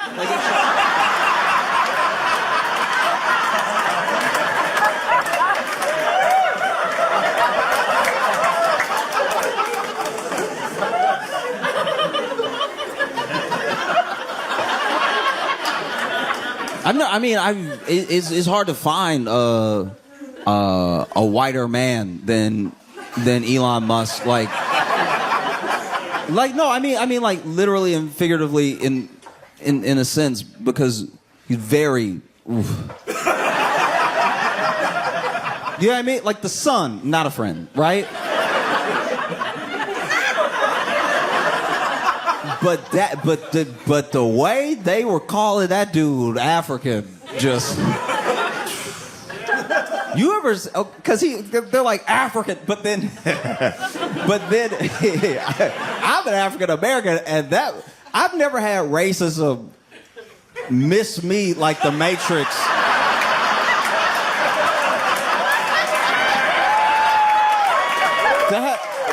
That like nearly broke my brain. But they were like, "You African," and I was reading it like, "Oh yeah, that. Oh, Wow. Okay. All right. Elon has the most money in the world, the richest man in the world, and this is how you know that the path to riches is a dead end, because this man has always had money, and he has more money than anybody. And he plays with different people. Sometimes he's number 2 for like a day. Sometimes he's number 1 for a week. But he's richest man in the world, is safe to say, right? I'm sure somebody can pull me up 4 months from now and be like, actually, this other person. It's like, yeah, for 20 minutes. But like, it's richest person in the world. And he's still deeply, deeply missing everything about what a joyous life is. He's the richest person in the world, right? But out of all of that money that he has, all of the money he has, and he has almost all the money that he has, right? He has a cartoonish amount of money. All the money that he has, he wants nothing more.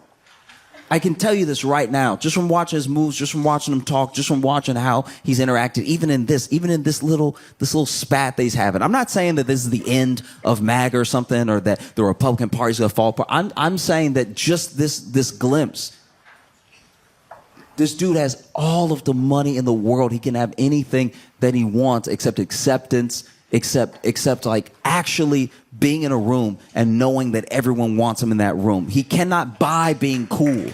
He cannot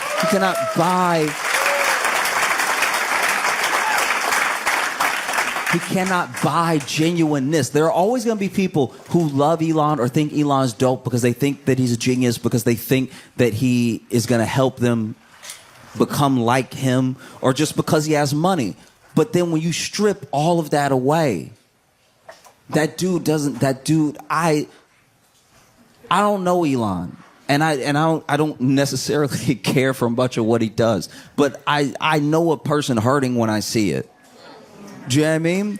I know like a hurt individual when I see it. And this dude has not stopped tweeting since they call him a South African, since it happened. They have been coming for this dude's neck nonstop. And it's like sometimes I don't know. Sometimes you see something, you're like, oh, that's a lot. You know what I mean? I'll tell you how I feel about what's happening to Elon right now. And all right. This may just be me, but there's a video online of this guy. This is right when the Popeyes chicken sandwich dropped, okay? And if you remember that was a time to be alive. You would think that Popeyes didn't serve chicken. You would think that something revolutionary was happening because they took the chicken that they already sell and they put 2 buns on either side of that chicken. People ready to fight over this chicken sandwich, and they were running out, not of chicken, of the sandwich, which means they were only running out of bread. And people were losing their minds over it. They could not. What do you mean you want chicken sandwiches? I waited in this line for 5 hours to get this chicken sandwich just to bite a piece of chicken and with bread on either side of it. I've been waiting all day to have this chicken sandwich. Meanwhile, Chick-fil-A was next door being like, y'all, we hear all the time. Like, it's like, nobody wants that right now. I want the Popeyes chicken sandwich. And so there's a video where this guy is, I believe he's in Georgia. He might be in Atlanta, which also makes this thing very poor judgment. But this dude is in Atlanta. He's a white dude, right? And everyone else in the Popeyes is black. And I don't know how long he's been waiting. I don't know why he's so mad, but he's stomping around, right? And he's stomping around and getting in people's faces and stuff. He's like, "Where's my sandwich?" And then finally he goes up to somebody. He's like, "Get out of my way now!" And like it's just going back and forth, right? And then finally his sandwich is ready. He snatches the sandwich. He's like, "Give it to me!" And then he pushes somebody out of the way. And the person filming him is just like, "Oh no." Fast forward like 5 seconds, maybe 10. He's in the parking lot, sort of folded up. Because somebody beat his ass. Because, you know, yeah. And so then, and not only are they beating his ass, but he's clearly folded up and sitting down now, and they've still put a hand on his shoulder just to create leverage and are like uppercutting him a couple times, right? And so then after like the second or third uppercut, they walk off with his bag, and the person filming goes, "Oh, y'all ain't gotta take a sandwich though."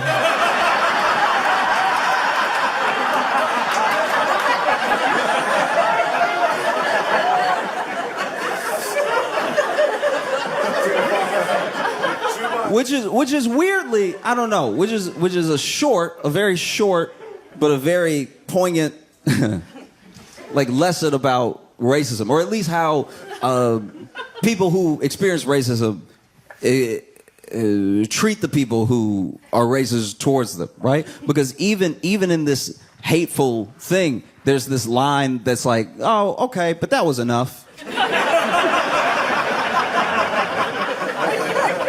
Do you know what I mean? And so when there are people who rarely or never experience racism, and it's a new feeling, it's a new type of anger, it's a new type of hurt, they're not gonna know what's enough because they're not practiced in what it feels like to find a level with it. Do you know what I mean? There are things that happen in the world, and they're sick and they're racist, and then it's not something that you can always change or resolve, but you have to move on with your life. You have to live, you know? So you can fight back as best as you can, and you can distance yourself as best you can, create safety as best you can, but that will be out there. So when like someone who is not used to the practice of dealing with that thing feels it for the first time, nothing will ever be enough. And so because nothing is enough, they went after Elon in a way where I was like, "Oh, y'all ain't got to do all that."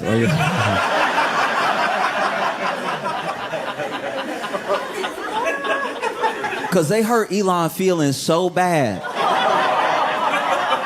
that this dude went on a burner account on Twitter and join Space. If you don't know what Spaces are, it's where you can talk. It's literally just like this chat room, this like audio chat room where everybody can talk, or just the moderator can talk or whatever. And he went in this audio chat room with a voice modulator and started defending himself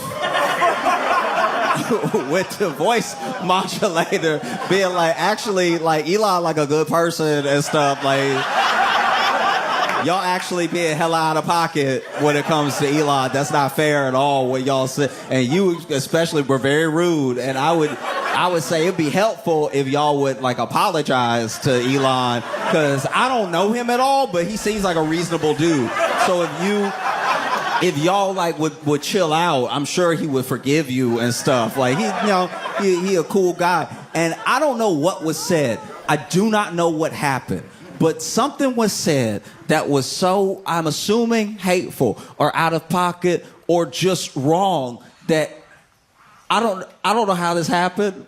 All I know is Elon apparently, because this is all hearsay. I watched the thing and I'm 90% sure it's real, but like, apparently this dude got so mad he either got his mouth too far from the voice modulator or turned it off, because then this dude in his full Elon voice was like, "Wait, watch who you talking to right now." But like, he like fully dropped it. He was like, "Well, forget y'all too then. I hate everybody in here.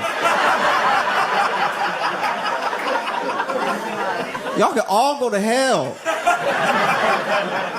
Because then Vivek also tweets one of the oddest. First of all, it's too long.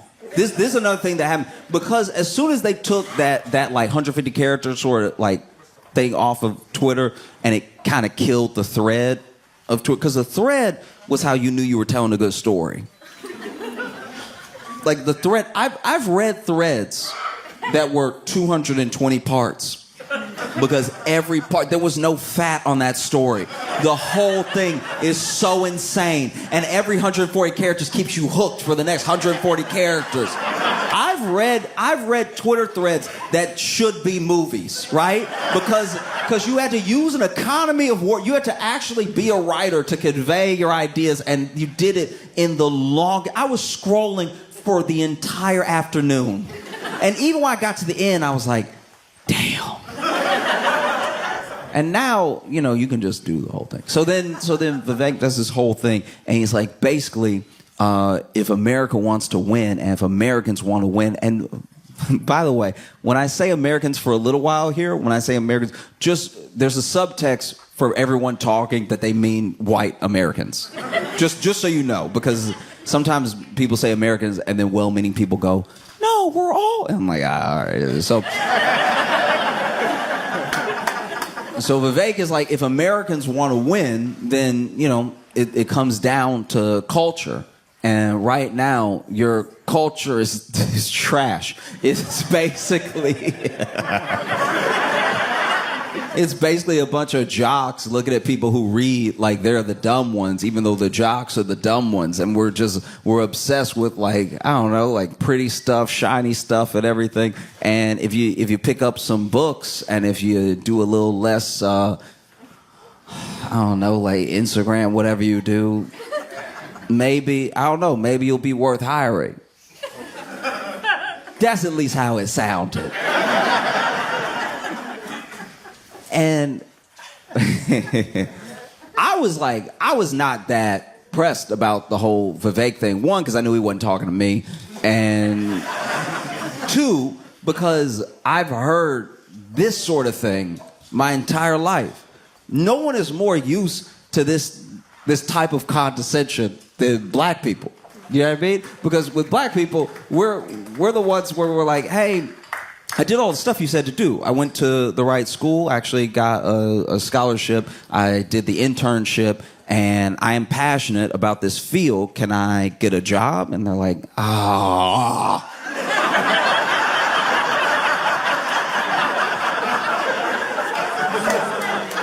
We already have a black.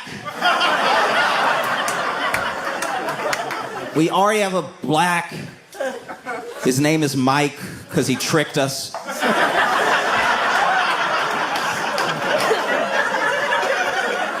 We already have a... Look, we would hire you. We would hire you. But the boss's dumbest cousin needs a job. And so we're going to have to give it to him.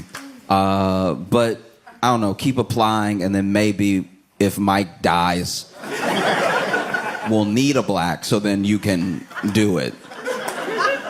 Do you know what I mean? Like that's just a general reality. And so to hear Vivek talk to white people like this was wild. That was so apart, because the comments were all like, but I did all the stuff, and he's like, yeah, no, I know. But you're dumb. Like, I don't know what to tell you. I would never hire you, you know? And he doesn't say that. He doesn't say that exactly, but that's what he implies throughout the whole thing. And then he stops responding because it's thousands of people. But I don't know. There were so many people that came out and they were like, look, what the whole reason that we joined this MAGA movement, the whole reason that we thought Trump being in office was a good thing is because it would mean more good jobs for Americans. And look, if you genuinely believed that, then I don't. You know what I mean? No, I'm not being a dick. I'm saying, like, if you genuinely believe that, then like that's bad. You know how.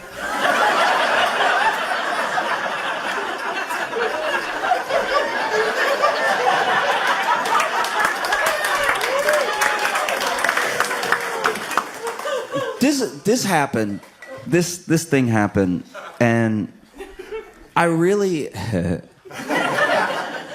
I worry sometimes. I think about this a lot, and I think about this with every like topic that I talk about, or any joke I tell, or story I decided to talk about, that like I would like to believe that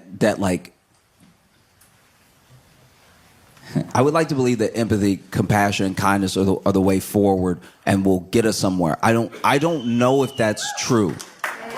I want that to be true. I think if you make your obsessions community, culture, connection, and compassion, then I think that there's a way forward. You know, I don't know if that is right. It might be incorrect. It's what I've chosen my best to do. And I'm human, so I'm probably going to mess it up a lot. But one thing that happens in my mind, what I think of when I think of MAGA, is a story from when I was just getting out of high school. It might have even been my first year of college. No. It was like my second year of college, right? And I was getting off a shift at this restaurant that I worked at, and my friends were picking me up. And when they picked me up, we would hang out on the weekend, you know, all the times that I was back at home, which is where the restaurant that I would work for extra money was. So I would leave college, I'd come back home, work a shift, and then spend the weekend with my friends. And that particular day when they picked me up, I knew I was spending the night at one of their houses. But when they picked me up, they're like, hey, I live in Alexandria at the time. They're like, hey, we're going to, I think we went to Opelousas or Leesville or something, which is like an hour and a half away or a couple hours away. And when I get in the car, they say this. And I'm like, why are we going to Leesville? And my buddy's like, it's a surprise, right? And so then we get all the way over there. Now, my second friend in the car is about to go away to seminary. So I went to a Catholic school for high school, and you know, I actually like treasure it as an experience, not because of any sort of like religious teaching, but because it gave me a little bit more insight into how people think and how the people around me thought about me and about the world, right? But then there were some people that went to the school that were like, yeah, we'll do this forever. And he was one of them. He was like, I'll just be a priest, because that was his track, right? And so then we get to where we're going, and it's a strip club. And so my one buddy had decided that because our second friend was about to go be a priest, he should at least see titty, just to be sure. Just in case. That he should see what they, you know, that they round and beautiful and so.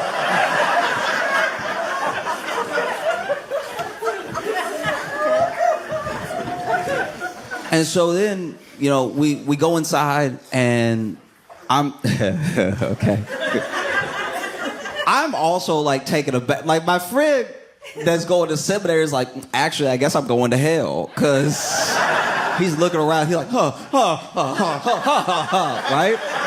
I'm just generally slightly uncomfortable because I was like a late bloomer, sort of like accepting myself and like accepting my. I guess the way I come off to people and stuff. And so I'm still like this awkward, tight, you know, as soon as I walk in, right? I'm nervous, and he's nervous for like different reasons. He's like, you know what I mean? And so then our buddy who took us, who was driving, buys my friend who's going to seminary lap dance. And so it's not just any lap dance. It's a lap dance in the private room. And so I was like, you gonna give that boy a heart attack, and then he gonna die, and then he gonna be there, and then be like, look, I did everything right, but I will say I did die at a strip club. That shouldn't even be on me, because I didn't know we were going there. But she started rubbing up on me, and it was too perfect. I thought it was one of your angels, all right? And so then I got excited, and then my left arm started to hurt a little bit, and then And now I'm here. But that shouldn't even be on me, okay? I didn't drive myself. I didn't do it. And so then, you know, he goes private room, lap dance, and he comes out of the room, a new man. The dude comes out of the room. I don't know what happened in the room. I'm assuming dancing, but this dude walks out of the room like he had to do all the dancing. He walked out the room disheveled.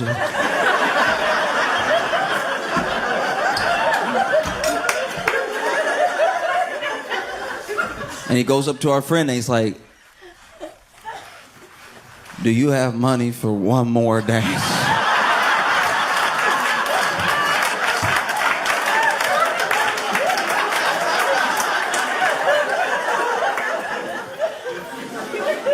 My friend pays for another dance and he goes back. And, you know, while he's in the room, I had my own journey. Because I was at the strip club and I was just sipping on a Sprite, because this is back when I still drank soda. I had to quit. It's too spicy. No, it generally burns my chest. Like, it's too much, right? But back in the day, I would hit a Sprite, and so I was sipping all this Sprite, and this one dancer walks by, and she does this thing where she basically like massages the back of my neck as she's walking by. But I am not used to being in strip clubs. I'm also not used to people coming on to me, so I thought it was a spider. So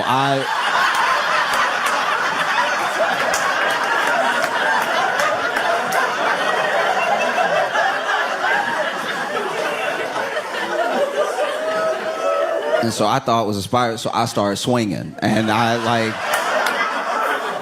didn't hit anything, but I still was like...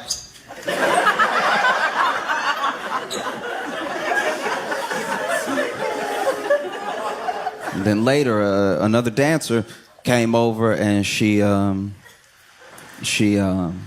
sat across from me. She was like, "Hey, how you doing?" I was like, "I'm good." She said, "What's your name?" I was like, "I'm Josh." And she's like, what brought you in today?" I was like, "Oh, my friend, he's gonna go to seminary."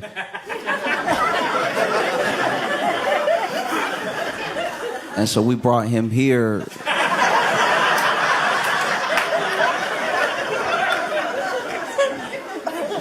To make sure.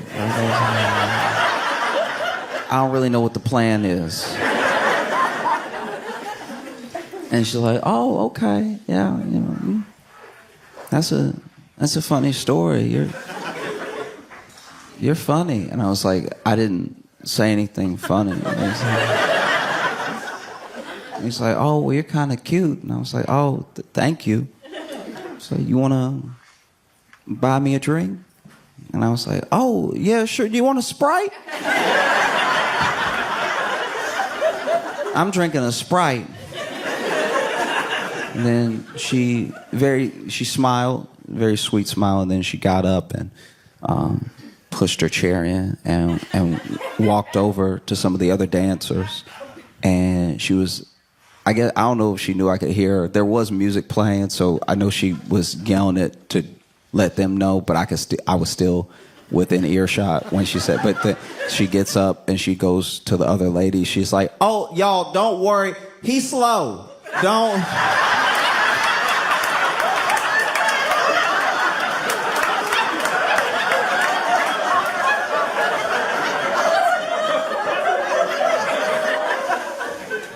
And so then our friend who's going to seminary comes out after the second dance, and then whatever happened the first time happened worse the second time, because now he like walking out, but he's sort of holding his arm too, and he's like,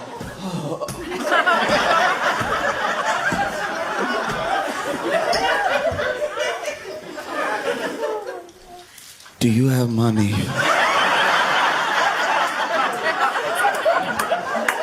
for one more dance. Our buddy gives him money, and he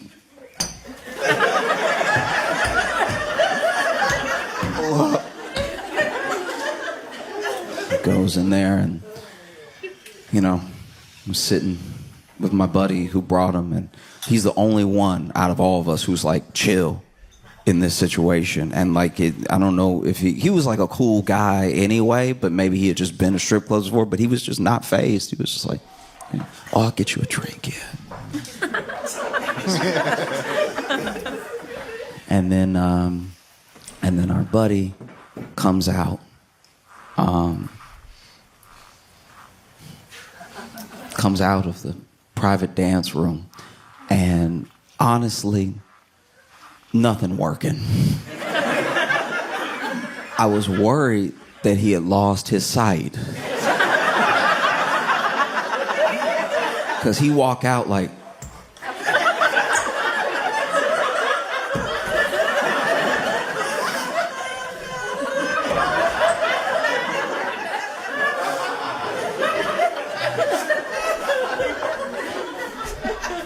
do you?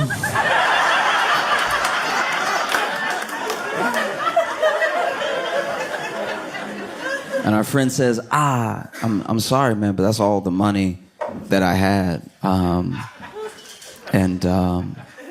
It's probably best that we head home now anyway. And we get in the car. We're headed back. And it's not that long before. It's not like silent. We play a little music and stuff, but nobody's really talking.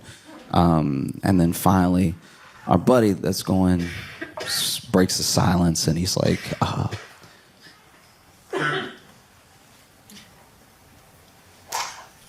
don't know if I can go to seminary.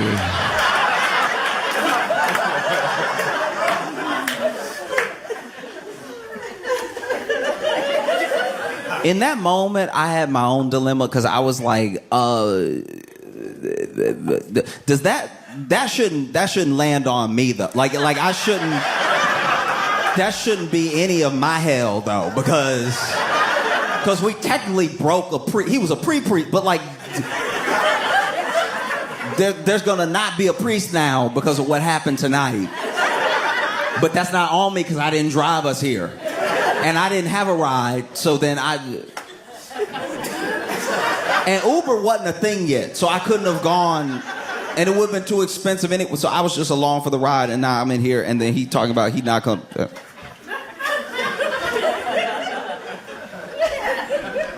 And then he's like, yeah, I don't know, I might have to think about it, because, I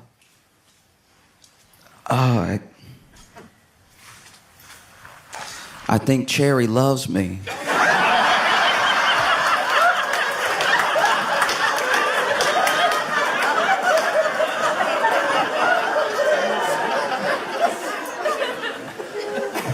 And I think I love her too. And so when I think about MAGA,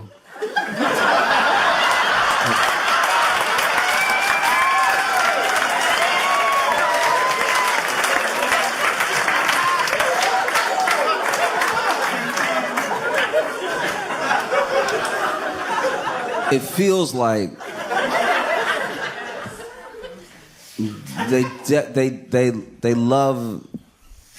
they love this dude, and he thinks, oh, I have their love, I'm good. And they think we love him and he loves us. But he's just up there dancing.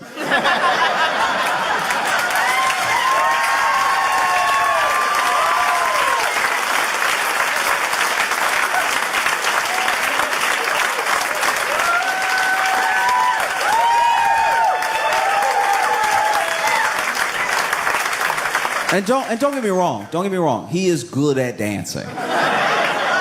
He is. Like when you watch him dance, you're like, that was at least funny, or it was like, oh, it's so weird. But no matter what, no matter how he dances, everybody talks about it. You know. And I think that with Vivek and with Elon, you know, they're real businessmen. And so they think about their business and how to improve it, how to make more money, how to make sure that they have people that aren't going to unionize, aren't going to stir up trouble or anything. And MAGA is genuinely in this place. You don't get to MAGA in a vacuum, you know?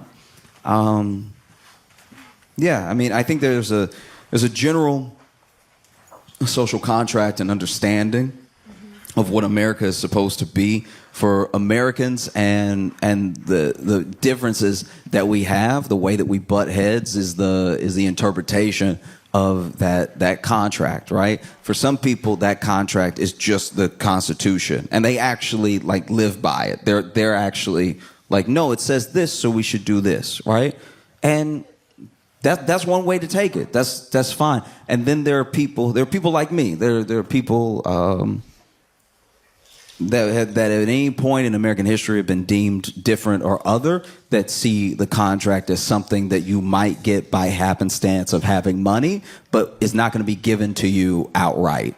And then there are white Americans who believe in the contract, and they believe a part of the promise that's like unspoken, which is all of this, you'll have access to all of it. All of this is yours by virtue of you following the rules and doing what you're supposed to do, because this is your country. And so when Elon and Vivek, who are not the right white, do you know what I mean? Because when Elon crossed MAGA, he became a South African real quick. Like, that was... And Vivek, I don't know, y'all. Bro, you were never in. Like, you were never... But when they made these points, and when they gave a lot of that movement what is genuinely some of the hard truth. It's like, all right, if you think college is broken and woke and whatever, if that really is your opinion that you hold, then you do your best to change the thing. You don't throw the thing out. You don't go, guys, I don't like gender studies, so now math is also gay. Do you know what I mean? Like, if you don't like gender studies, then don't major in gender studies. Like, that's a quick and easy path to not have to deal with gender studies. This should just be like, I will just do the up. And so I don't know how the war is going to end. You know what I mean? I don't, because it's weird. I thought this would take at least until February.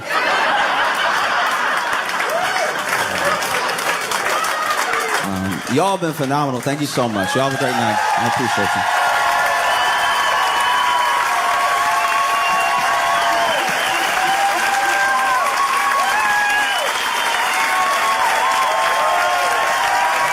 Give it up for Josh Johnson.